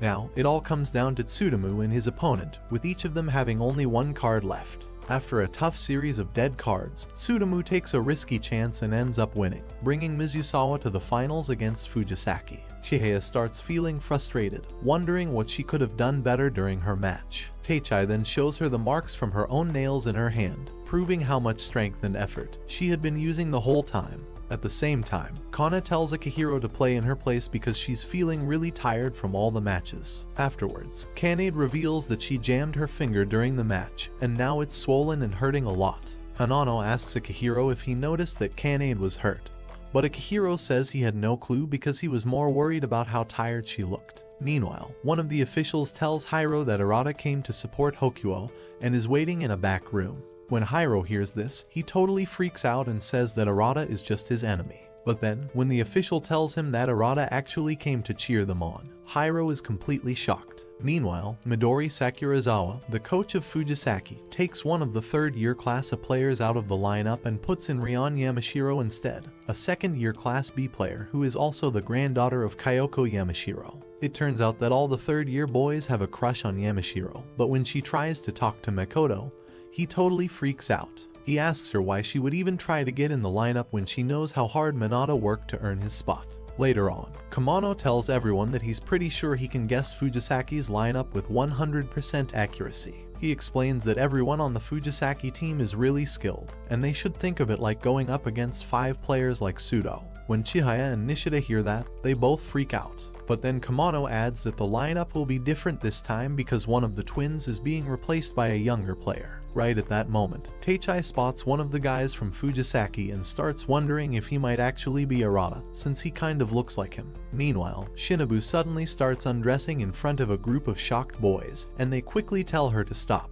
Then, out of nowhere, Hiro shows up. When Arata sees Hiro's shirt, he realizes that Hiro is from Hokuo, the top team from Tokyo. Before the match begins, Kyoko Yamashiro is announced as the reader for the final, and she's known as one of the best readers out there. At the same time, the Mizusawa team gets ready for the match. When the official reads out the order list, it turns out that Chihaya will be facing Yamashiro, while Teichai is matched up against Ryoga, the captain of Fujisaki. However, Hiro tells Arata that Mizusawa has made it to the finals. When Hiro calls the winner of the team tournament the best in Japan, Shinobu laughs at the idea, not taking it seriously. But Arata asks her to go watch the match anyway. While heading there, Shinobu walks past the Fujisaki team in the hallway during their memorization time. She gets annoyed and a little disgusted seeing them having fun and not focusing on the cards. Then, the final round finally begins. As the grand final kicks off, the Fujisaki players turn out to be really tough opponents, thanks in part to the hard stamina training they've gone through with their coach,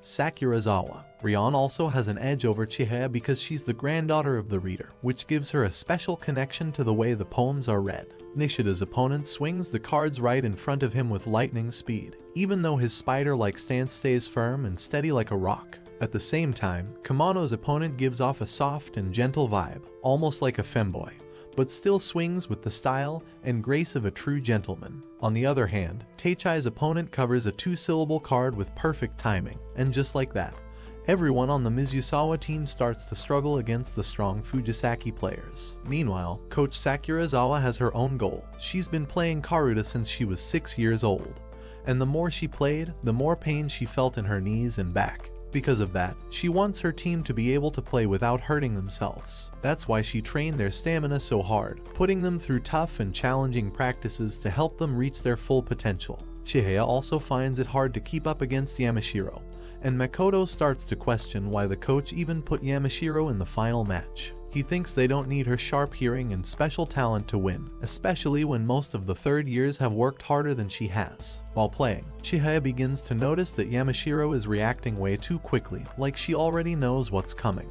Then, remembering Kanade's advice about truly listening to the poems, Chihaya starts to sense the different colors or feelings each card gives off. Watching the match, Shinobu feels like there's just too much information packed into Kyoko's reading, and that makes her think that Yamashiro with her fast reactions could definitely be a problem too. It turns out that Yamashiro was just a little girl when she first went to Kyoko, and right away, Kyoko could tell that the girl had a special kind of talent. In Karuta tournaments, there are all kinds of readers with different styles, and learning to adjust to each one is part of the challenge. But no matter how talented someone is, if they lose even one match, they can't win the whole tournament. And despite her skills, Yamashiro has actually never won a tournament before. Chihaya tries to build some momentum, but it's clear that she's being held back by a finger injury she got earlier when Yamashiro stopped her from taking a card. Still, instead of giving up, she decides to focus on her good finger and pushes herself to fight back. This catches Shinobu's attention, and she starts to watch Chihaya more closely. Seeing how Chihaya keeps going despite the pain,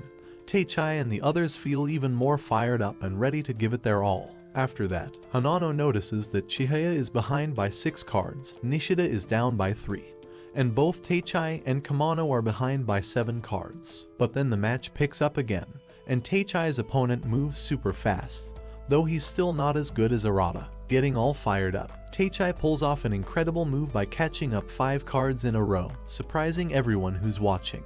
At the same time, Kamano does his best to stop relying too much on analyzing and pushes himself to beat his own opponent using more instinct and speed. With new energy and passion, Mizusawa starts fixing their mistakes and pushing back hard against Fujisaki. Akihiro remembers what Kanade told him during practice, swings with confidence, and manages to grab a card. Chihaya also narrows the gap. She's now down to just 3 cards, with 7 left in total. After that, Kamano loses his match, and the team is stunned as Fujisaki picks up another win. Still, Makoto tells Yamashiro to stay focused, showing that he cares more about the team than his own loss. Soon after, Chihaya swings for a card and comes super close to winning. It was on Yamashiro's side, which shocks everyone. As she pushes through the pain of her injury, she spots Shinobu in the crowd. That gives her strength, and she calls out to her teammates, encouraging them to focus and fight for the win.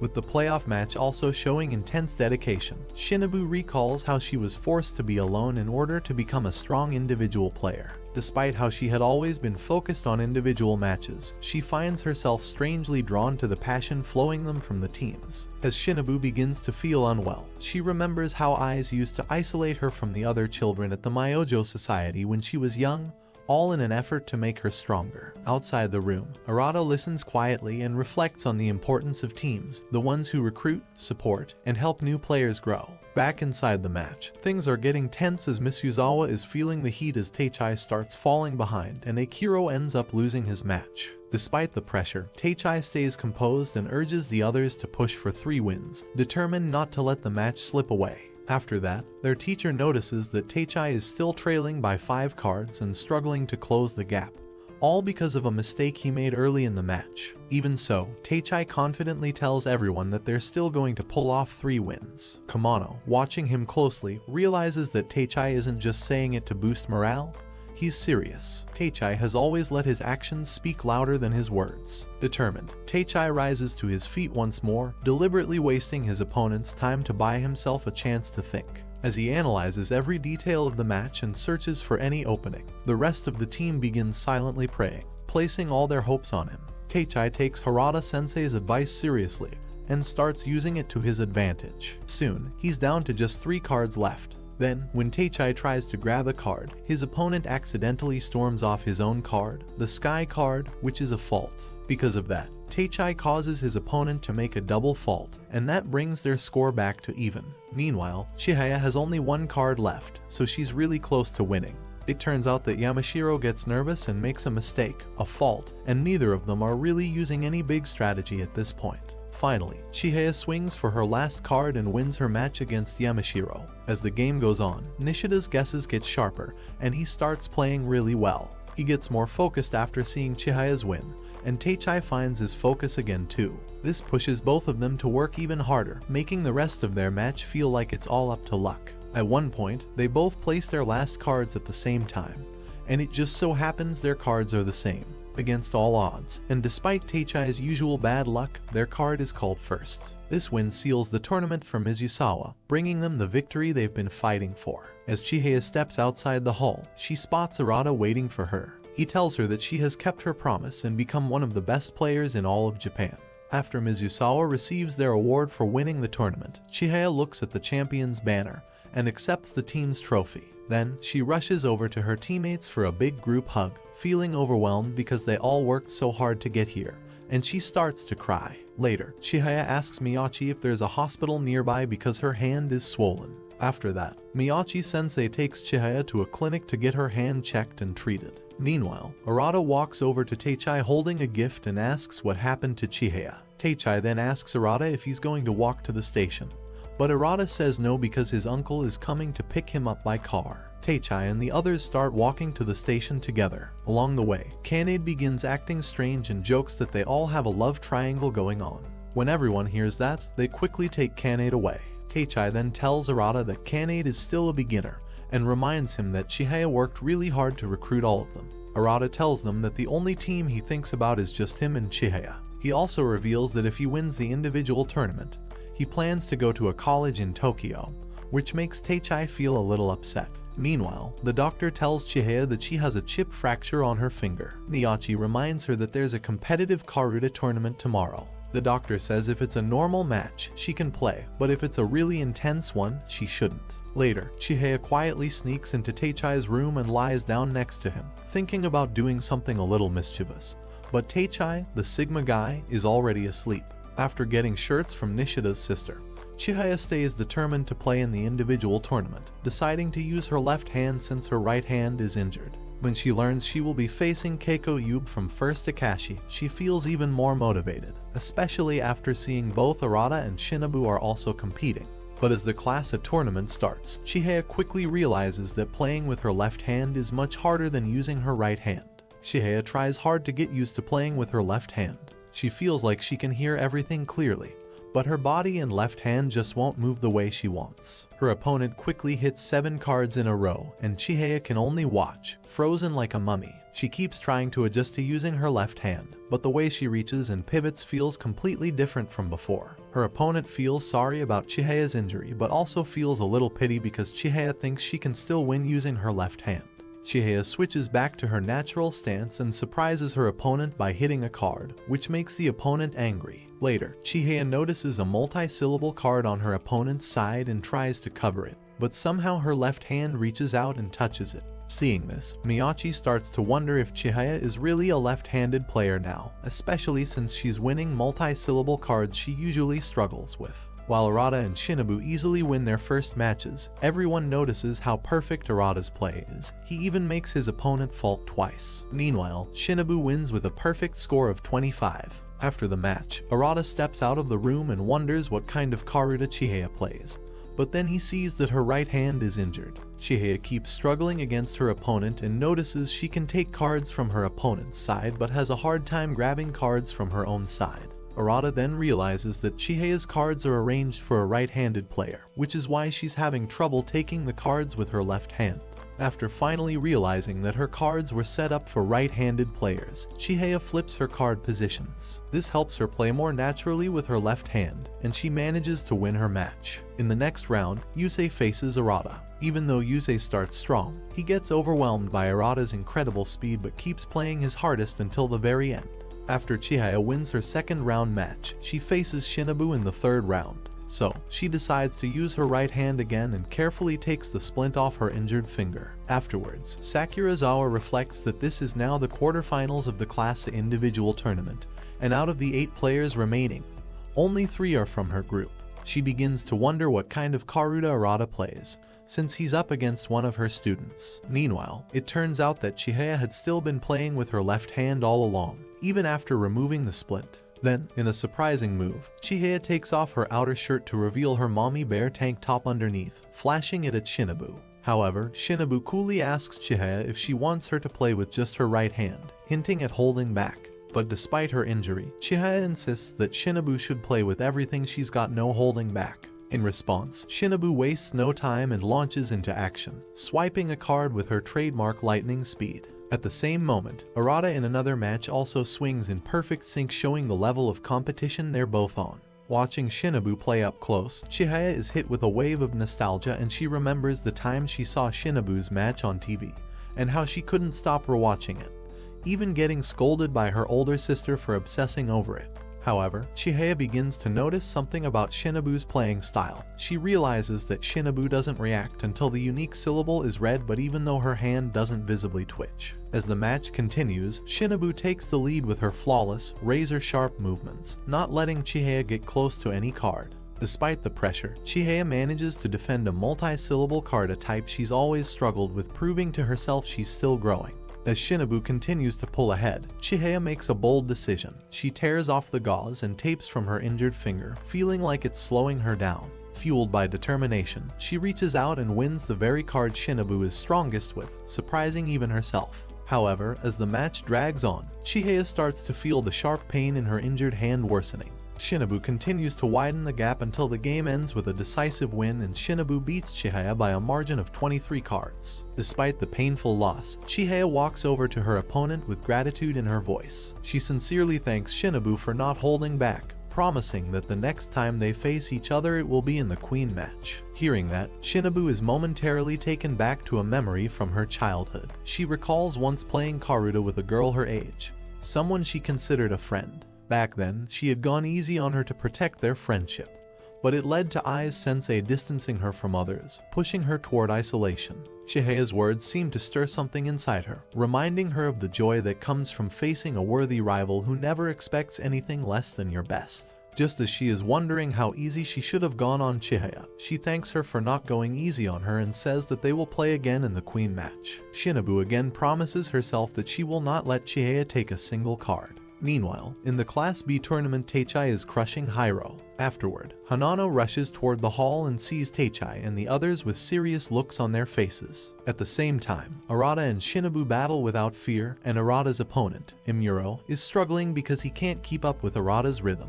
Watching this, Sakurazawa thinks that Arata and Shinobu are playing on a whole different level. Then, Arata decides to shift his cards, and Sakurazawa thinks Arata feels sure he can win those cards after moving them.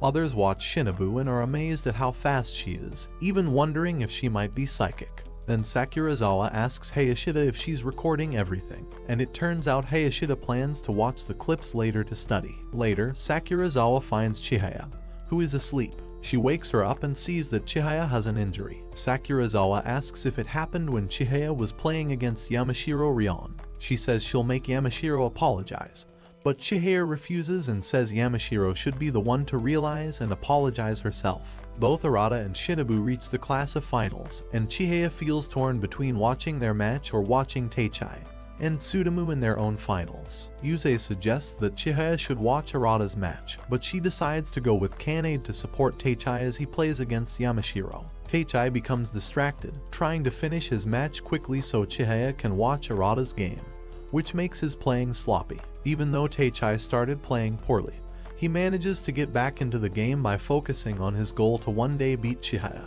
and he ends up winning the Class B tournament. After the match, Yamashiro apologizes to Teichai, and Sakurazawa thinks that Yamashiro lacks the stamina needed since she's never won 5 matches in a row before. Later, Teichai learns that he won by 9 cards and he runs over to Chihaya, telling her to stand up because they are going to the 2nd floor. Instead of standing, Chihaya breaks down in tears of joy because Teichai has finally made it to Class A. Chihaya feels unsure about going to watch Arata and Shinobu's match, but she wipes away her tears and tells Teichai that since Arata is now in Class A, he's officially their rival. Then Kanade and the others quietly tell her they can go and cheer for Kamano, but Chihaya refuses, saying she'll cheer for Kamano herself because she's the captain. Teichai takes Chihaya's hand and leads her away. At the same time, Hanano and Kanade are surprised to see that Akihiro has made it to the Class D finals, but Hanano feels happy because she can sense Akihiro's feelings after such a long time. While Chihaya and Teichai look for Arata's room, Chihaya suddenly stops and says she's going back downstairs to cheer for Kamano. Teichai then asks if she doesn't want to watch the match between Arata and Shinobu, and Chihaya admits that she really wants to watch it but feels scared. Then, Fujisaki's coach, Sakurazawa, sneaks Chihaya and Teichai in and tells them to follow her to watch the match. Since there's no space inside the room, Sakurazawa and Chihaya stand close together. They quietly open the door and see Arata and Shinobu playing. At this point, Arata is leading against Shinobu, having gained momentum over her. Shinobu starts fighting back by switching her usual graceful style for a more aggressive attack, but even her famous speed can't keep up with Arata. She focuses harder and makes a strong effort to come back, but in the end Arata wins the tournament. Afterwards, everyone is stunned by Shinobu's loss to Arata. Among the most shocked is Arata's father, who starts to worry about the promise they made to him. Earlier, Arata had asked for permission to attend a university in Tokyo, and his father had agreed on the condition that Arata win the tournament. Now that Arata has won, his father nervously suggests they change the terms and say he must win 2 years in a row instead. However, Arata's mother calmly reminds him that Arata's grandfather had taken out an education life insurance policy specifically for Arata's education, so he's free to go. At the same time, Teichai is shocked when he sees that Arata even beats the queen. And now it's clear that Arata is really going to Tokyo. After that, Chihaya walks over to Arata to say congratulations for his win. But she also asks him how he always smiles like an idiot and stays so calm while playing Karuta, even in tough games. Just then, someone calls out and says that all the champions need to come to the first floor right away. When it's announced that Kamano and Akihiro have both won their tournaments and moved up to a higher class, Chihaya feels upset and disappointed because she hasn't reached the goals she set for herself. As everyone gets ready to leave, Chihaya shares her contact info with Sakurazawa-sensei, who kindly says she'll send Chihaya a video of the class of final match. Later on, at the hospital, Chihaya finds out that there's a problem with her index finger called enchondromatosis, and she makes the choice to have surgery to fix it. While staying in the hospital, Chihaya talks to Arata Wadaya on the phone and shares some of her feelings and frustrations. Arata tells her that every time he plays Karuta, he remembers his old apartment where he used to play with her. During the next week, as Chihaya recovers from her surgery, she slowly starts to realize that she has fallen in love with Arata. Kanade finds this out after reading some poems Chihaya wrote, and she encourages Teichai to be more honest and open about how he really feels about Chihaya. The next day, Chihaya calls Sakurazawa-sensei, who invites her to join a Fujisaki training camp, and both Chihaya and Teichai decide to go together. Later, in a flashback, Arata tells himself how thankful he is that Chihaya and Teichai played Karuta with him. Even though he's happy about that, he also feels really sad because he knows they won't be able to see each other again for a while. The next day, Chihaya is out running with her classmates during gym class. She runs so fast that the coach and the other students all stop and watch her with surprise. They are really impressed by how fast she can go. One of the students tells her that she should think about joining the track team because she clearly has a lot of speed and talent. But Chihaya says she can't join because she needs to spend more time playing Karuta. Later on, she brings that same girl to meet Harada and tells him her name is Horikawa, explaining that she's her friend from the track team. After that, Chihaya takes some time to teach Horikawa the basic rules of Karuta and shows her how the game is played. In the present time, Chihaya and Teichai are spending their summer vacation at a Karuta training camp held by Fujisaki. The training there is super hard, with 7 full matches every day along with extra running and workout drills. Even when Chihaya hurts her right hand, she still practices using her left hand because she believes that any practice is better than doing nothing. The coach at Fujisaki is really strict and tough, and she's like a scary witch disguised as a baddie. Chihaya looks over at Hiro and asks him how the Fujisaki kids are able to handle such intense training every day without giving up. Hiro answers by saying that their coach, Sakurazawa, never became queen herself, but she did come in second place 5 times, so she knows what it takes to stay strong. At night, Teichai quietly works on his stretches, hoping to improve little by little and become a better player. The rest of their club members also go off to different training camps to practice on their own. On the last day of the camp, Chihaya ends up playing against Rion 3 different times. Rion has become very focused and determined, wanting to do everything she can to help her side win the camp. During the next match, Sakurazawa watches Chihaya closely and points out that her form needs work. She tells Chihaya to take the cards with more grace and control. This surprises all the Fujisaki players, since their coach has never given anyone personal advice right in the middle of a match before. However, Chihaya's final match of the camp is against Teichai, and this time, he beats her. While they ride the train home together, Teichai looks at her and says that next time, he wants to beat her again, but in an official match where she's using her right hand. The next day, during the school assembly, the principal proudly tells everyone that Arata has finished in 5th place in the 5,000-meter race at the national tournament. Wanting a chance to play against Chihaya's team someday, Arata steps up and speaks to the students at his own school during their assembly. He explains that he wants to start a Karuta club and asks if anyone is interested in joining.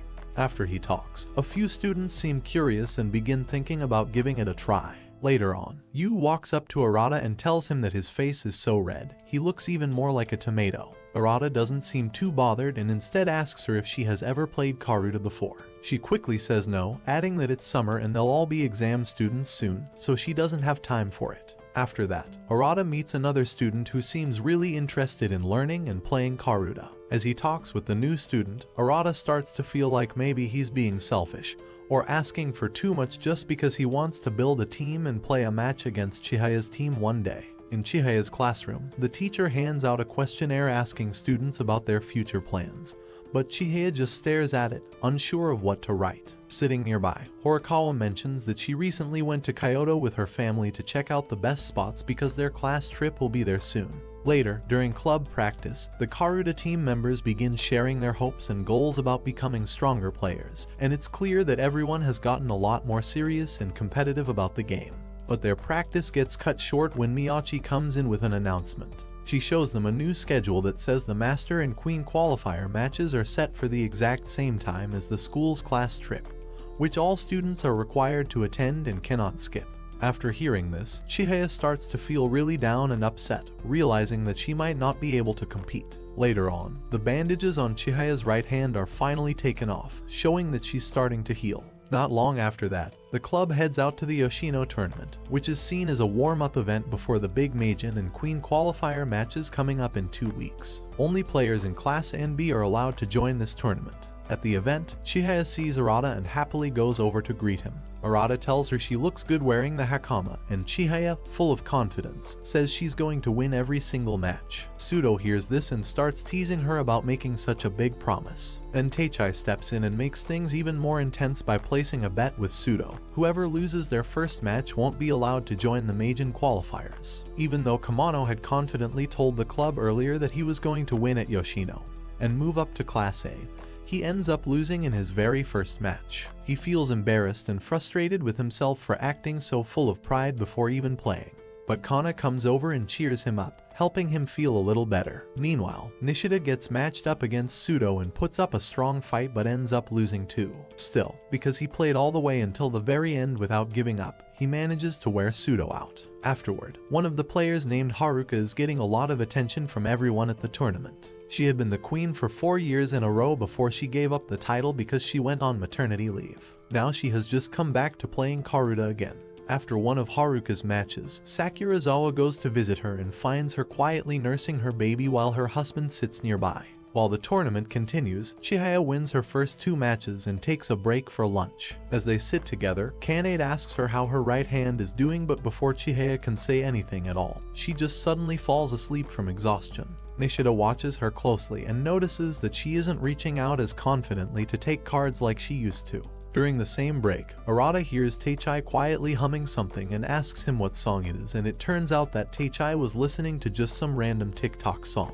Arata tells Teichai that when he has to play a bunch of matches in a row, he needs to find creative ways to reset his memory between them. Curious, Teichai then asks how Arata handles memorization during the actual matches. Arata explains that he looks over all 50 of the syllable cards 3 or 4 times before things start. After hearing that, Teichai begins to feel a little strange inside because there are so many things he wants to say and talk about with Arata. Later on, Arata asks Teichai if he has any tips on how to start a Karuta club, but Teichai doesn't take it well. He feels uncomfortable because being part of a team is something special he shares with Chihaya, and Arata hasn't been part of that. So instead of answering, Teichai walks away. In the 4th round of the tournament, Chihaya ends up going against Takemura, who is the runner-up for Meijin, while Rion has to face Pseudo. Takemura plays with very strong and aggressive card swings, which throws Chihaya off at first. But after struggling for a bit, she finally finds her rhythm again and gets her right hand under control, learning to take cards with grace instead of relying on force. When the Chihayafuru card is read aloud, both Chihaya and Haruka reach for it so quickly that their hands crash into each other mid-air, meaning they both went for the card at exactly the same time.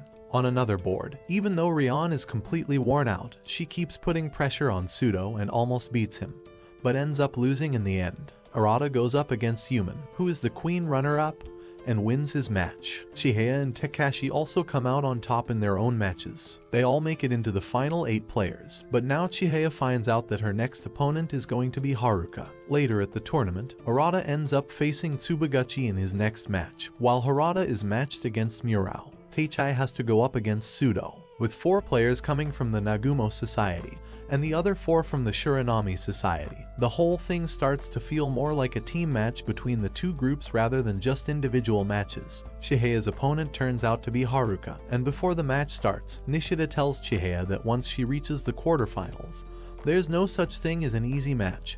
Every player from now on is going to be really strong. Kanade turns to Nishida and asks just how good Haruka is, and he replies by saying she's like Shinobu, only with even better game sense. After that, the match begins, and all the players start carefully placing down their cards to get ready. Haruka quietly says goodbye to her husband before focusing on the game, showing how serious she is. As she gets settled, she starts thinking about the person reading the cards aloud. She realizes it's Hirota, a full-time reader who belongs to the Hiroshima Karuta Association, which makes her take the match even more seriously. Chihaya starts off strong and quickly takes the lead, making the audience begin to feel like they might be witnessing the rise of a brand new star instead of the comeback of the former queen.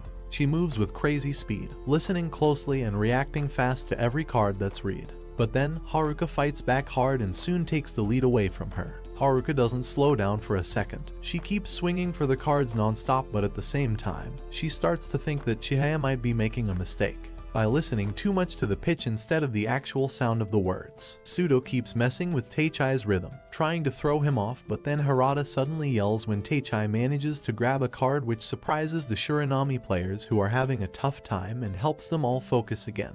Chihaya quickly takes the next card, which has multiple syllables, straight from Haruka's side, and then gives her the Chihayafuru card in return, though Haruka snatches that one right back from her a moment later. Out of nowhere, Hiro wins in Class B, and both Teichai and Sudo quickly say that there's no way they'll ever lose to him. Even though the match is super intense and stressful, Chihaya suddenly realizes she's actually having fun. After that, Sakurazawa starts to wonder if the reason the match has gotten so close is because Haruka got shaken up when she lost a card that had real emotion behind it. Haruka notices that Chihaya is actually having a lot of fun during the match, so she makes up her mind to ruin her rhythm and stop her from enjoying herself. Haruka plans to throw Chihaya off and take away the fun from her game.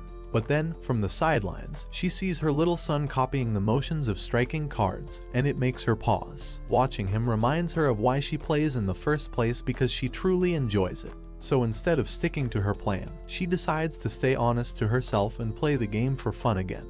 And a smile slowly appears on her face. Then, Haruka quickly swings her arm toward a card, and the whole audience notices that the Meimei-size card is actually placed on her side. Yet she still reached for the one on her opponent's side right after hearing just one syllable. After that, both she and Chihaya move their hands toward the same card, but once they hit it, they realize something's off. It doesn't move like a real card should. It turns out to be a dead card that isn't supposed to be taken. They both glance at each other, slightly confused, and softly say at the same time that maybe it was just a sudden breeze that caused the mix-up. On the other side of the tournament, Arata ends up losing to Tsuboguchi, which completely surprises the people watching, and he becomes really angry with himself for not winning. After that, Harada-sensei also gets defeated by Murao, which means now both Karuta societies have just one player left moving forward. Meanwhile, Chihaya and Teichai both reach out for cards on their opponent's sides at the same time, and the people watching start to whisper, wondering what kind of training Harada-sensei is giving to his students to make them this bold. Then, Chihaya makes another quick and perfect swing toward a card, and this time she takes it cleanly, securing the win. However, Sudo and Teichai are each left with just one card. It's the luck of the draw now.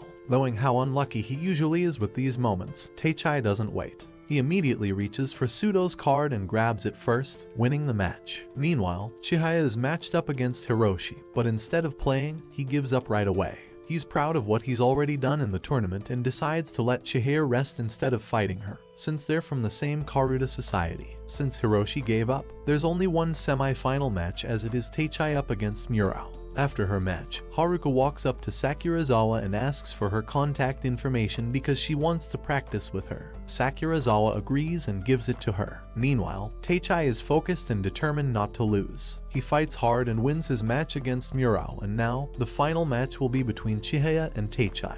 Afterward, Kanade walks up to Teichai and tells him they should take a short break while she fixes his kimono. Meanwhile, Chihaya is nervous about playing against Teichai in an official match. Just then, Arata comes over and tells Chihaya that he has to leave soon because he came by his society's car. But when he sees the look on Chihaya's face, he changes his mind and decides to stay and watch the match. He plans to ride the train home in the morning, even though it will take much longer. Murao and his society's president stay to watch too. Chihaya and Teichai sit down for their match, and Hanano thinks to herself that this feels very different from their matches at school. Chihaya has the advantage because she got to rest during the last round. But Teichai surprises everyone by using a new card placement. He puts 14 cards in the top row and arranges the rest differently than usual. This setup is made just to fight Chihaya. He places one-syllable cards close together and separates the longer ones, knowing that Chihaya is afraid of making faults. With this new layout, Teichai can also reach the long top row easily with strong thrusts. This catches Chihaya off guard, and everyone else watches in amazement as Teichai keeps playing without messing up even once. Since he changed his card layout a lot, it helps him forget his usual habits and stay focused on the game.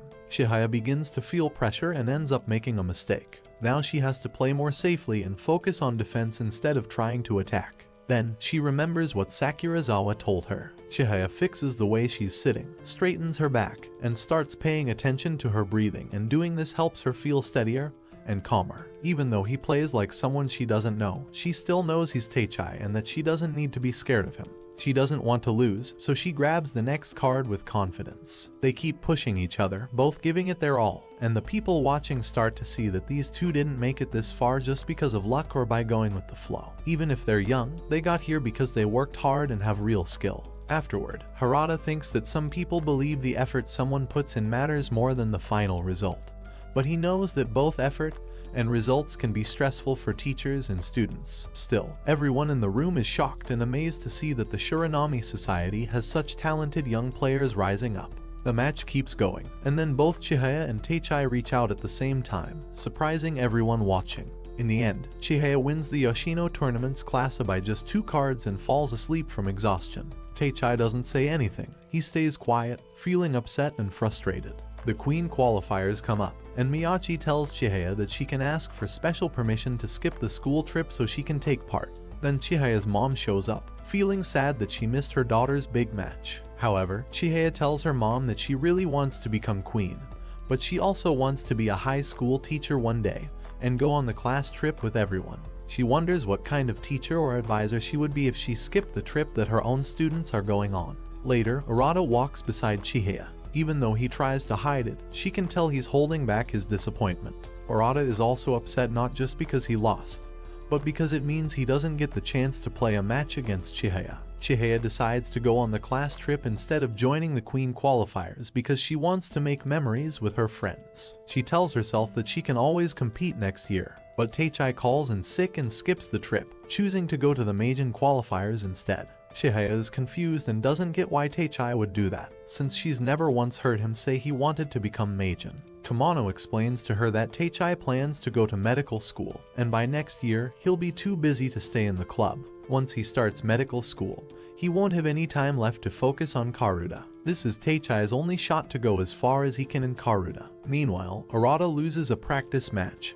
He's not playing his best. When he gets home, his friend Yu is waiting for him with a warm meal and asks why he looks so down. Arata explains that if he wins tomorrow, it might help bring in new members for his club. He also tells her he doesn't need a reward just for chasing his dream of becoming master, and saying that reminds him of the times he spent with his grandfather. At the same time, Suo Hisashi, the current Meijin, makes a surprise visit to Shinobu's house. Later, everyone gets shocked to see the Golden Pavilion, whose official name is Rakiyonji, and it's a famous shrine.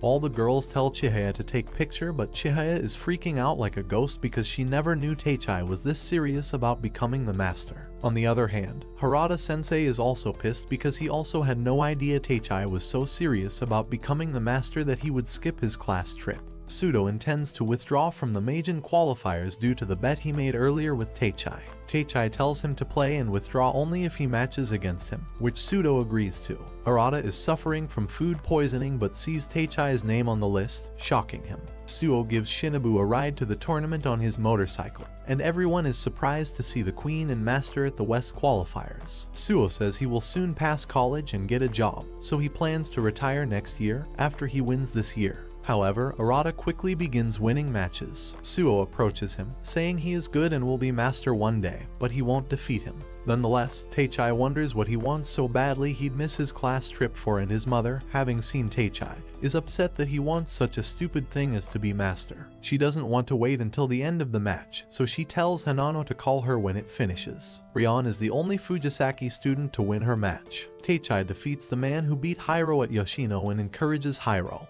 Hiro knows he's not a good player though, he just can't admit it to himself. Hanano had planned to make a good impression on Teichai's mother, but after the match ends, she doesn't reach out to her, understanding how serious Karuta is to everyone. In fact, when Teichai's mother suddenly shows up and tries to come inside, Hanano refuses to let her in. Nearby Karuta players who are resting outside also chase Teichai's mother away after she starts bad-mouthing Karuta right in front of them. Meanwhile, Suo and Shinobu talk for a bit before he gets ready to leave. Suo says that nothing really keeps him going, which makes Shinobu upset. She can't believe that nothing is what drives someone who's that strong.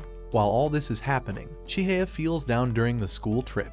Even when her friend Mikairu takes their group to a museum about the 100 poets, Chihaya can't enjoy it. She keeps checking her phone, looking for any updates about how Teichai and Arata are doing in the tournament. Annoyed, Mikairu takes Chihaya's phone battery and tells her that she said she wanted to come on the class trip, but it feels like she's not even really there. Chihaya realizes her mistake, says sorry, and starts trying to enjoy the trip and have fun with her classmates. Meanwhile, Teichai is having a tough match against Shusaku Kashikawa, a strong new Karuta player. Even though Kashikawa makes 2 double faults, which is why people call him Gufsaku, he still stays ahead for most of the game. Teichai sends him the Chihayafuru card, hoping to turn things around, but he loses it not long after. It's the kind of mistake he knows Chihaya wouldn't have made. It all comes down to luck in the draw, and Teichai loses, bringing his hopes of becoming master to an end. Feeling upset, he steps outside to cool off and clear his head. But after hearing that Harada-sensei's next match is against Kashikawa, Teichai decides to go back and watch. Harada-sensei's knees are in such bad shape that his students have to run onto the field to help pick up his cards for him. Watching this, Teichai remembers something Harada-sensei once told him, that there are some cards that don't get called as often. He called them the old maid cards, and he said that if a game came down to luck of the draw, sending those cards to the opponent's side would raise the chances of the card on your side being called instead. However, Harada-sensei's match comes down to luck, and when his card gets ready, he wins. Now, the East Master qualifier is between Harada-sensei and Pseudo. Over in the West, Arata beats his opponent. Shinobu doesn't wait for the match to end because she's sure Arata will win. Her stomach growls, so she leaves early. Outside, she runs into Eyes, her old Karuta coach. He tells her she should come join his Karuta group, but she doesn't care and walks off without saying much. Back in the tournament, Arata's next opponent for the West Meijin qualifier is Murao, a member of his own Karuta group. After that, everyone gets 15 minutes to memorize their cards. But Arata suddenly gets a stomachache and runs to the bathroom because Yu's cooking gave him diarrhea. When he comes back and sits down, he looks at Murao and thinks he hasn't changed at all. So Arata decides to play Karuta the same way he always does. The final match of the West Meijin qualifiers between Murao and Arata starts, but Arata can't focus properly because he keeps thinking about Teichai. Murao quickly swings his hand and splits 2 of his own cards to block Arata's strong cross stroke. While playing, Murao starts to wonder what's going on with Arata, since he's seemed off ever since the Yoshino tournament. Murao thinks this might be his best chance to win, because if Arata goes back to normal, he won't stand a chance. So, in the middle of the match, Murao suddenly slaps Arata to try and snap him out of it. During this time, 4 cards from the field and a few dead cards are read. Arata starts falling behind, with a gap of 11 cards, but he doesn't give up. By watching how Murao moves, Arata figures out which 2-syllable cards have turned into monosyllabic ones. This helps him realize which dead cards he missed earlier. Using this, Arata begins to catch up little by little. In the end, Arata wins the match with a 2-card difference. Western Japan will now be represented by Wadeya Arata and Osaka Megumu in the Meijin and Queen's Challenger match. Meanwhile, Chihaya is enjoying her time with her classmates at night during a school trip. Everyone is having fun, laughing, and chatting together. When she steps out of the room to grab some tea, she suddenly sees Teichai arriving.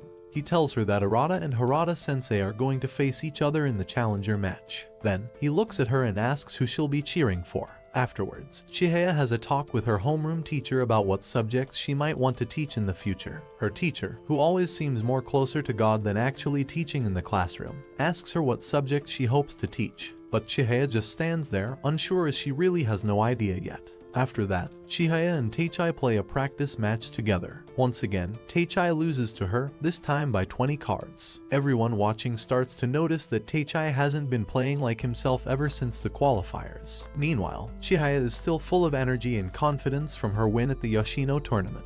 As she looks at Teichai, Chihaya begins to feel bad for him and starts thinking about what she could do to cheer him up or help him feel better. After that, Nishida asks Chihaya if she has called Arata to congratulate him, but she admits she hasn't. Nishida tells her she should, since Arata is now the youngest person ever to represent the West. Right at that moment, both Teichai and Chihaya get a message on their phones. It says there's an emergency meeting for all Shiranami Society members. The emergency meeting is set up to help Harada-sensei get ready for his big challenger match. All the Shiranami Society members gather together, doing whatever they can to support and train him.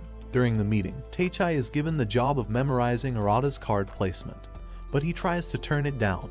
Harada-sensei reminds him that Sudo gave up during the Master Qualifiers partly because of the bet he made with Teichai at the Yoshino tournament. Hearing that, Teichai stays quiet, knowing he has a part to play in helping Harada-sensei now. Chihaya offers to memorize Suo's card placement, and while doing so, she starts to notice something that could be a possible weakness in the way Suo plays. This makes her think more seriously about how he might be beaten. At the same time, Haruka is training hard with coach Sakurazawa at Fujisaki to get ready for her challenger match. But during her practice, she hears that her son is sick while she's away. This news makes her stop and wonder if playing Karuta is more important than being there for her children.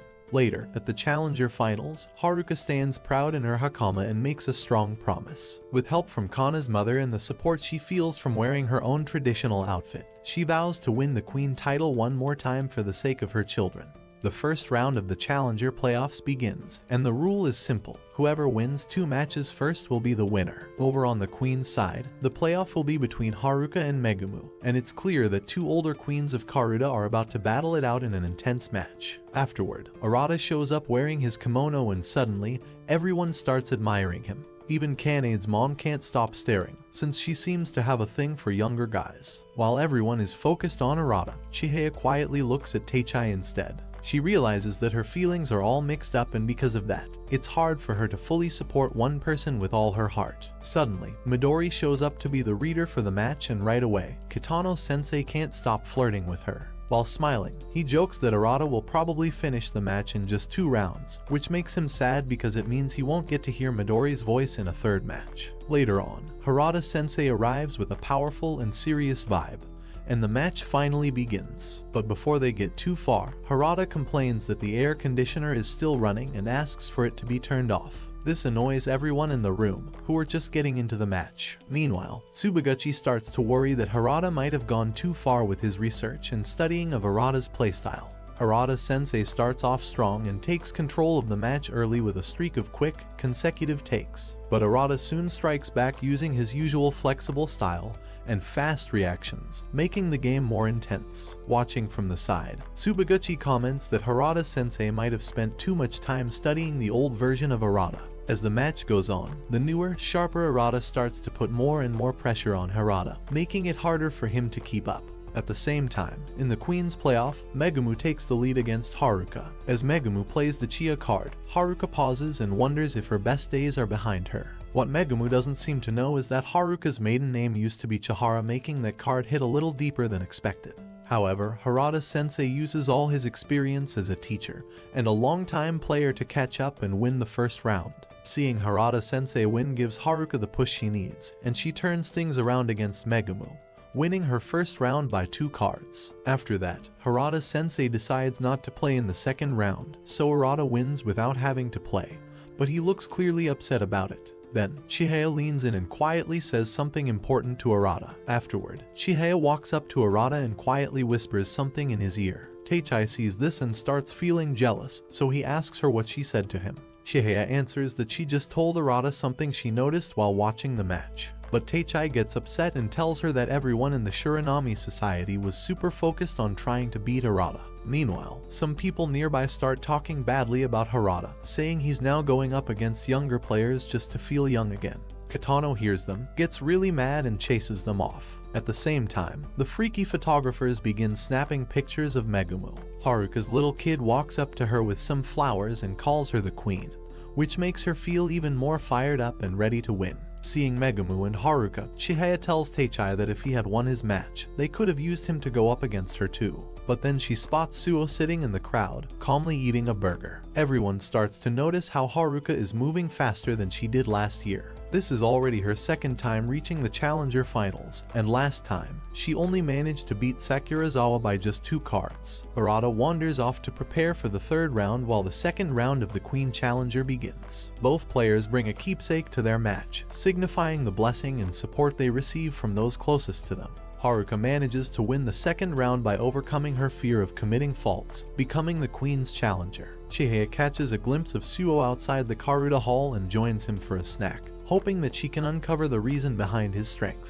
The third match begins after Arata returns, wearing his grandfather's hakama. He recalls Chihaya telling him Harada-sensei will always be a mentor to them, and that he will not be able to win by being just Arata. Arata controls the flow of the game with his grandfather's style of play, an awful style of Karuta that goes against ordinary conventions. Though struggling and falling behind, Harada-sensei is happy at the fact that he gets to play against the Eternal Magen once more. His knees start to hurt again, before he sees the current Magen Suo returning with Chihaya. Suo voices his excitement of possibly playing against Harada-sensei at the Magen match. Moving forward, Harada-sensei spots Suo sitting in the crowd and thinks to himself that if Suo wins one more time, he'll become an eternal master. Harada-sensei pushes himself to stand up, reminding himself that in Karuta there are no time limits. He walks back to Arata and thinks that even though he's standing still, he can still feel his knee throbbing.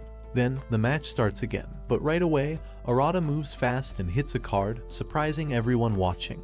Harada-sensei watches closely and thinks that Arata is the real deal. No matter where the cards are placed or how they move, Arata stays calm, balanced, and flexible enough to take them with ease. At the same time, both Kitano-sensei and Harada-sensei think back to when Harada was younger. Back then, with strong instincts and unstoppable energy, he became a Magen runner-up at just 26 years old. But his busy job as a doctor and not having enough people to practice with made him slowly lose that natural playing sense. So instead, he started focusing on Karuta moves and strategies that work better for players who don't rely on strong instincts. Harada-sensei begins closing the gap between himself and Arata, even though he keeps falling and knocking over the cards each time he moves. Despite that, he keeps pushing forward. In the end, Arata loses the match by making a mistake.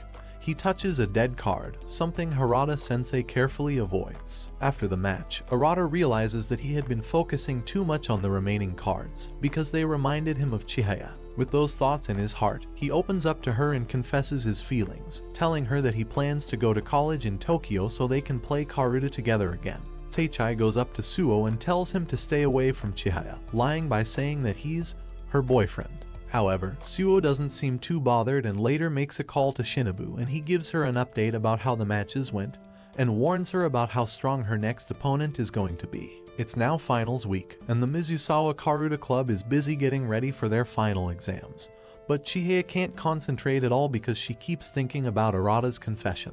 Teichai notices the shocked look on her face and asks why she looks so surprised. Hanano tries to stop Kanade from telling Teichai about what Arata said. Outside, Kanade tells Hanano that she feels like she has to say something, but Hanano tells her not to, saying it's something Chihaya needs to figure out on her own. Meanwhile, Chihaya still looks shocked and a bit strange, and when Teichai tries to say something about Arata, she suddenly starts blushing. Teichai notices her odd behavior but decides not to say anything about it. Later that evening, Hanano hopes that things will work out between Chihaya and Arata, but at the same time, she hopes that if Chihaya rejects Teichai, then she might have a chance to date him herself. Then, Chihaya gets a call from Sudo, who invites her to come play Karuta at his university club. This is because Suo asked for her help to practice for the Meijin match, and it also answers Chihaya's earlier request to play with him. Later, Chihaya's homeroom teacher asks her again if she has decided which subject she wants to teach, but she just says she's working hard and quickly runs away before answering.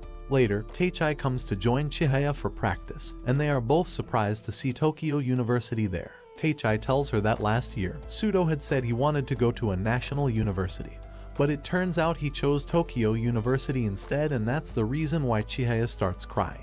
Afterwards, they see Koishikawa at the place too, and Koishikawa and Sudo are the only ones strong and willing enough to challenge Suo. Teichai ends up playing against Sudo, while Chihaya faces Suo. As Chihaya watches how Suo studies the card setup, she tries her hardest to keep up, but Suo tricks her into making mistakes over and over again. In the end, he beats her by a big difference and mocks her dream of becoming queen. Afterwards, Teichai asks Suo to play a match with him, but Suo says he has no reason to and that he hates him. Even after hearing that, Teichai hands him a box of sweets. Meanwhile, Chihaya looks really down, and Sudo asks if she wants to play against him or Koishikawa. Later on, Teichai does get to play against Suo, and during the match, he asks why Suo said such harsh things to Chihaya. Suo replies that whenever he sees someone who's straight and honest like an arrow, he feels like bending them. But Teichai tells him not to bend someone if they didn't try to bend him when they played against each other. Teichai loses the match, but he doesn't make a single fault, and Suo is forced to take 25 cards fairly without tricks. After the match, Chihaya and Teichai leave together, but on the way out, Teichai suddenly says he forgot something and heads back. He returns to Suo and asks if they could do a review of their match, which means going over the game step by step and reenacting the moves to understand it better. But Suo refuses and says again that he hates Teichai. Then, with a cold tone, he tells Teichai to just go back to his girlfriend.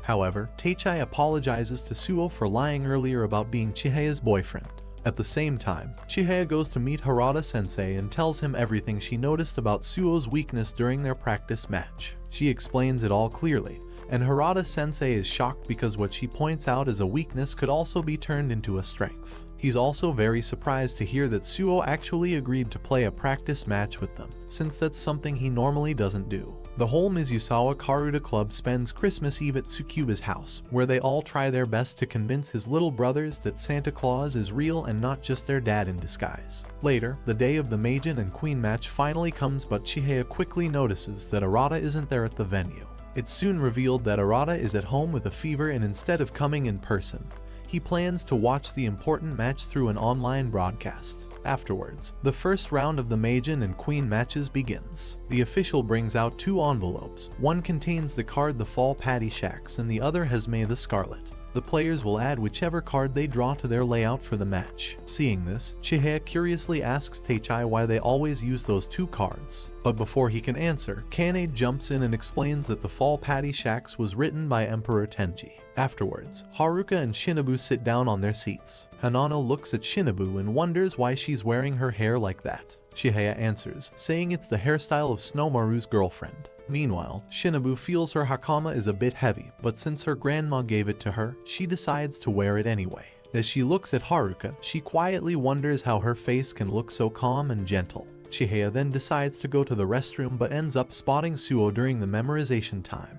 He's on the phone, looking completely distracted, which irritates Chihaya. She can't help but feel frustrated that someone so nonchalant is the current Meijin. Despite her feelings, Suo is determined this will be his 5th consecutive title, and he plans to retire right after achieving it. Later, Chihaya meets the officials and assistants for the matches. Hiroshi and Sudo are assigned as the card boys for the Meijin match, while Sakurazawa and Momo Yuikawa, a fellow member of Shinobu's Myojo Society, and someone Ai's sensei recommended just the night before, are serving as card girls for the Queen match. In the first round of the Queen match, Haruka and Shinobu go head-to-head in an intense, evenly matched game.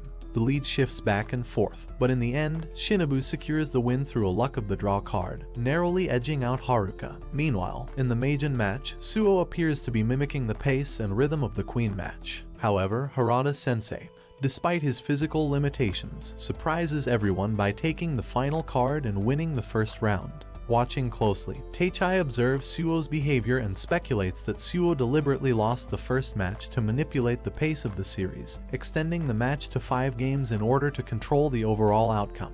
During the break before the second round, Chihaya visits Shinobu to offer her support. However, in the conversation, Chihaya accidentally lets slip the real reason she missed the Queen's Eastern qualifiers, breaking their earlier promise to face each other on the Queen's stage. The revelation clearly upsets Shinobu, who had been looking forward to their showdown. After that, the match goes on, and both players keep taking cards fast in the second game, showing how quick and skilled they are. The commentator asks Coach Eyes about Shinobu, who won in Class B when she was only 10 years old and is the youngest player ever in Class A, but right now, Haruka has 10 cards and Shinobu has 15, which seems like an unusual difference for Shinobu in this match. Afterwards, Haruka notices that Shinobu doesn't use cross strokes, and whenever the reader sees a card, she quickly swings her hand to grab it. Haruka swings again and thinks that even if someone has 3 kinds of cards, they can still be the queen. Everyone watching the match is surprised that Shinobu can't seem to change the game and wonders if something is wrong with her. Meanwhile, Shinobu keeps calling Coach Eyes a liar because he thinks she will get stronger the more isolated she becomes. In the second round of the Queen match, Shinobu struggles to focus, and Haruka takes advantage to win. Feeling frustrated, Shinobu takes off her kimono and leaves Omi Jingu. Chihaya notices this and follows her to the shrine, where they both pray. Meanwhile, in the Meijin match, Harada-sensei wins the second game, putting Suo in a difficult position. Then, Harada-sensei lets Suo win the third match by a big difference, using the time to rest and get ready for the fourth match. Meanwhile, Haruka reveals that she is dealing with morning sickness because she is pregnant with her third child and it's likely a girl. Shinobu comes back and gets ready for the third round, and Chihaya helps Shinobu put on a Tatsuki, which allows her to move more easily. They make up, and Shinobu begins to reconnect strongly with the Karuta cards during the match. In the Queen match, Haruka commits a double fault at the end, giving Shinobu the win and a third consecutive Queen title. At the same time, Harada-sensei takes a big risk by constantly changing his own formation and sending cards that are meant to confuse Suo. Harada also thinks that he left Suo's side a mess with his attacks and the cards he sent as well as his own by moving cards. Afterwards, Harada-sensei attacks, and it turns out that Suo's weakness is his eyesight, especially when it comes to seeing things at the edges of his vision. Meanwhile, Suo's mother is having trouble setting up the television so she can watch his match, but when Tadashi arrives, he helps her by giving her a laptop to use instead. Back at the match, the commentator is interviewing Kyoko and asks if Suo had ever visited her. Kyoko says that he did, before he became a master, and he asked her to make a recording of her reading. Kyoko also says that it didn't seem like Suo actually liked Karuta, so she asked him why he played it. He told her that he hoped through Karuta he could become someone important. Back in the match, both Harada and Suo miss the card, and Chihaya remembers that Suo had also missed a few swings when she played against him before. After that, Harada starts to take the lead as they get closer to the middle of the game. Then, Suo's backstory is shown, where a doctor tells him that there's a problem with his eye. It's also revealed that one of Suo's relatives has the same condition, but hers is much worse. She can only see around 30 square centimeters of a TV screen. In the Queen match, Haruka makes a double fault at the end, which gives Shinobu the win and her third Queen title in a row. Suo's past is also shown. When he is young, he lives with his extended family and becomes especially close to his aunt Yukiko. Later, it is explained that Suo first got into Karuta during his time at university, and that's when he found out he has the same eye condition as Yukiko. As time goes on, the condition will get worse, and in the end, it will lead to complete blindness. However, motivated by Yukiko to become someone important, Suo uses his special talent and rises to become the Meijin. Back in the fourth round of the match, Harada-sensei takes the lead at first, but as the game goes on and the unique syllables begin to shift, Suo catches up. Harada-sensei notices that Suo has stopped watching the Queen's match and is now fully focused. Later, Harada-sensei decides to send the Naniwi card, thinking it won't be read. Suo realizes this too, but he can't find the right moment to send it back. In the end, the fourth round is decided by a luck of the draw. Meanwhile, some of the broadcasters are sitting inside a van, and one of them gives instructions to zoom in on each player because this moment is going to be important for everyone watching. At the same time, a group of older men talk among themselves, saying that Harada has the master title within reach and only needs one more card to get the 3 wins he needs. Back at the game, Harada-sensei is left with just a few cards, since I, as my, may the we, and may the scarlet. Harada-sensei has a strong feeling that brings a life of everlasting love will be the one read, while the other card he sent was one Suo had already heard before. Then, Harada excuses himself and stands up like he always does before an important moment, looking a bit awkward as he starts meditating. This is something he often does. He tells himself that no matter what feelings he has, no matter how deep or personal, both cards in a luck of the draw are just as likely to be read. So, he prepares himself to hit with everything he's got. As soon as the reader starts, Harada quickly reaches out and slaps a card. But it turns out to be a dead card, since Suo doesn't move at all. During the luck of the draw, Suo sticks to his usual calm playing style, and cleverly lures Harada-sensei into making a fault, which forces the match into a fifth and final round.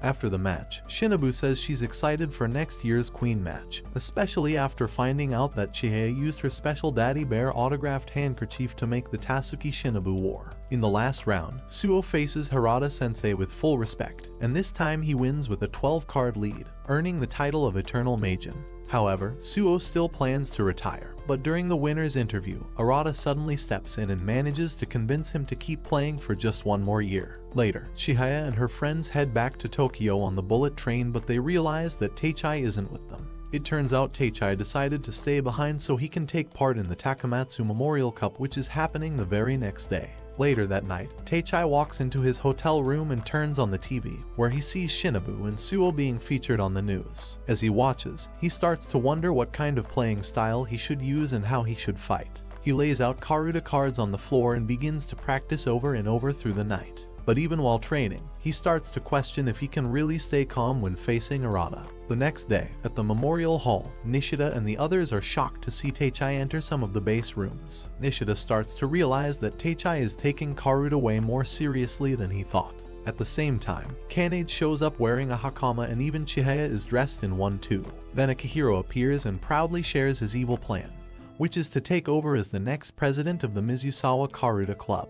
While Teichai is competing at the Takamatsu Memorial Cup, Chihaya and the rest of the group are playing in the New Year's Karuta tournament back in Tokyo. Hiro and the other members from Hokyo are also at the same event. Arata is there too, wearing a face mask. He runs into Yashioka, who jokes about Arata's new look and tells him he can't afford to lose any tournaments from now on. Meanwhile, Hiro faces off against Midori Tamaru but ends up losing Class B final to her. At the same time, Chihaya competes against Sudo in the Class A final. Over at Omi Jingu, Teichai runs into Arata, who tells him that Chihaya isn't there. Later, both Teichai and Arata make it to the top 8 and face each other in a match. During the game, they use the Chihayafuru card to clearly show their feelings for Chihaya to one another. However, Suo comes back to pick up the winner's trophy and sees both players, thinking about who will be the one to challenge him next year. In the end, Chihaya wins her match against Sudo, while Arata finishes as the runner-up after losing to Murao in the final. Later, Suo and Teichai travel back to Tokyo together on the bullet train.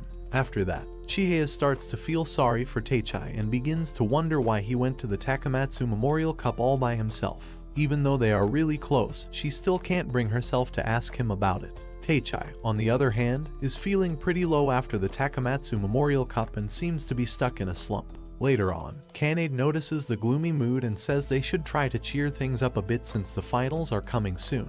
The summer tournament is still a long way off, and even the club president is feeling down. So, Kanade comes up with the idea to make chocolate treats for the boys for Valentine's Day. Later on, Chihaya and Kanade begin learning how to make chocolate, but they start running out of ingredients while trying to figure things out. Just then, Hanano shows up with some extra supplies but scolds them, saying they're making a mess and calling their chocolate trash. Since Hanano has been making chocolate since middle school, she knows a lot about it and can make huge batches every year, which she always shares with her friends. From her experience, she says the chocolates that leave the best impression are the ones made with flour and cocoa. After that, they all begin their chocolate making, and everyone joins in to help, working together to make tasty treats. While making the chocolates, Chihaya starts thinking about Teichai and how someone as strong and kind as him must be carrying a lot of pain and anger inside. Later on, Hanano gathers her courage and confesses her feelings to Teichai, but at the same time, she tells him that he should be honest and tells Chihaya how he feels. However, the Valentine's Day party doesn't turn out as planned, because they find out that Chihaya's dad ate all the chocolate treats, thinking they were made just for him. Not giving up, Chihaya begins planning a surprise to celebrate Teichai's birthday in April. She asks Hiroshi to have a talk with Teichai about how he felt after losing to Arata. However, Teichai is ready to confess his feelings to Chihaya, but Hanano tells him to wait just 2 more weeks. After those 2 weeks pass, the Teichai Cup takes place, a special event fully organized by the Misuzawa Karuta Club, filled with Karuta players who all come together to celebrate Teichai's birthday. At the same time, inside the hall where the Teichai Cup is happening, an old bald guy starts thinking out loud that ever since Murao won the Takamatsu Memorial Cup, Arata has been playing way too well. But it turns out he's speaking a bit too loudly. On the other side of the room, Arata is playing extremely well against Murao, and even physically, he doesn't seem to be weak at all anymore. Still, Murao believes that when he won the Takamatsu Memorial Cup, it wasn't just because Arata had some kind of injury or weakness. Meanwhile, Teichai is lost in thought, wondering how he could ever beat Arata and realizing deep down that he really wants to play against Arata once again.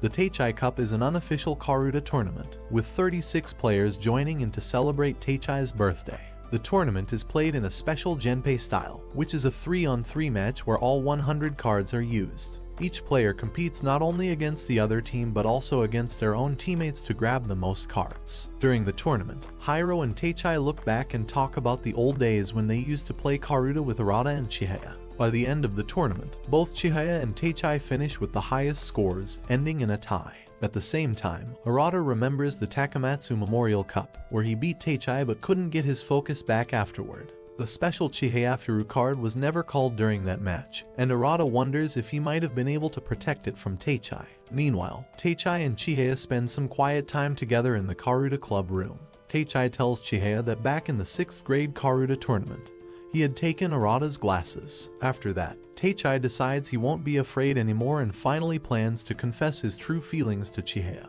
But Chihaya says sorry and walks away. The Karuta Club members get ready for the New Terms Club demo, but then Miyachi-sensei tells them that Teichai has quit the club. Chihaya tries to talk Teichai into staying, but Teichai surprises her by kissing her and saying no. He asks her if she thinks he is made of stone. He also tells her that ever since she rejected him, all the Karuta cards look black to him. Chihaya talks with her new homeroom teacher about her future plans to become a high school teacher advisor. Her teacher says he knows she wants to be a high school teacher, but if her main reason is just to be a club advisor, then he doesn't think she's ready to handle the job.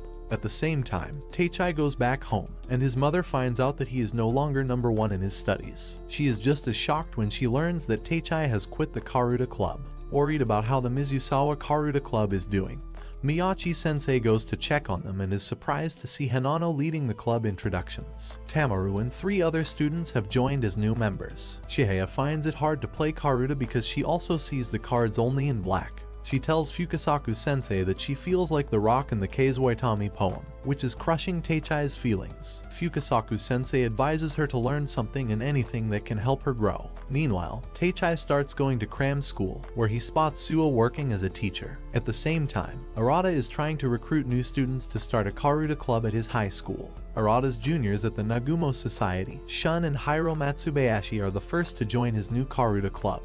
But they still need 2 more members to make it official. He manages to recruit 3 more students, and with Kuriyama-sensei's help, they organize a joint practice session with the Fujisaki Karuta Club. Arata finds out from Sakurazawa that both Teichai and Chihaya have quit the Mizusawa Karuta Club. He sends them a photo of his new Karuta Club along with a message asking them to meet at Omi Jingu for the high school championship. That's it for today, my fellow men of culture. Like and subscribe the channel for more plot-filled recaps.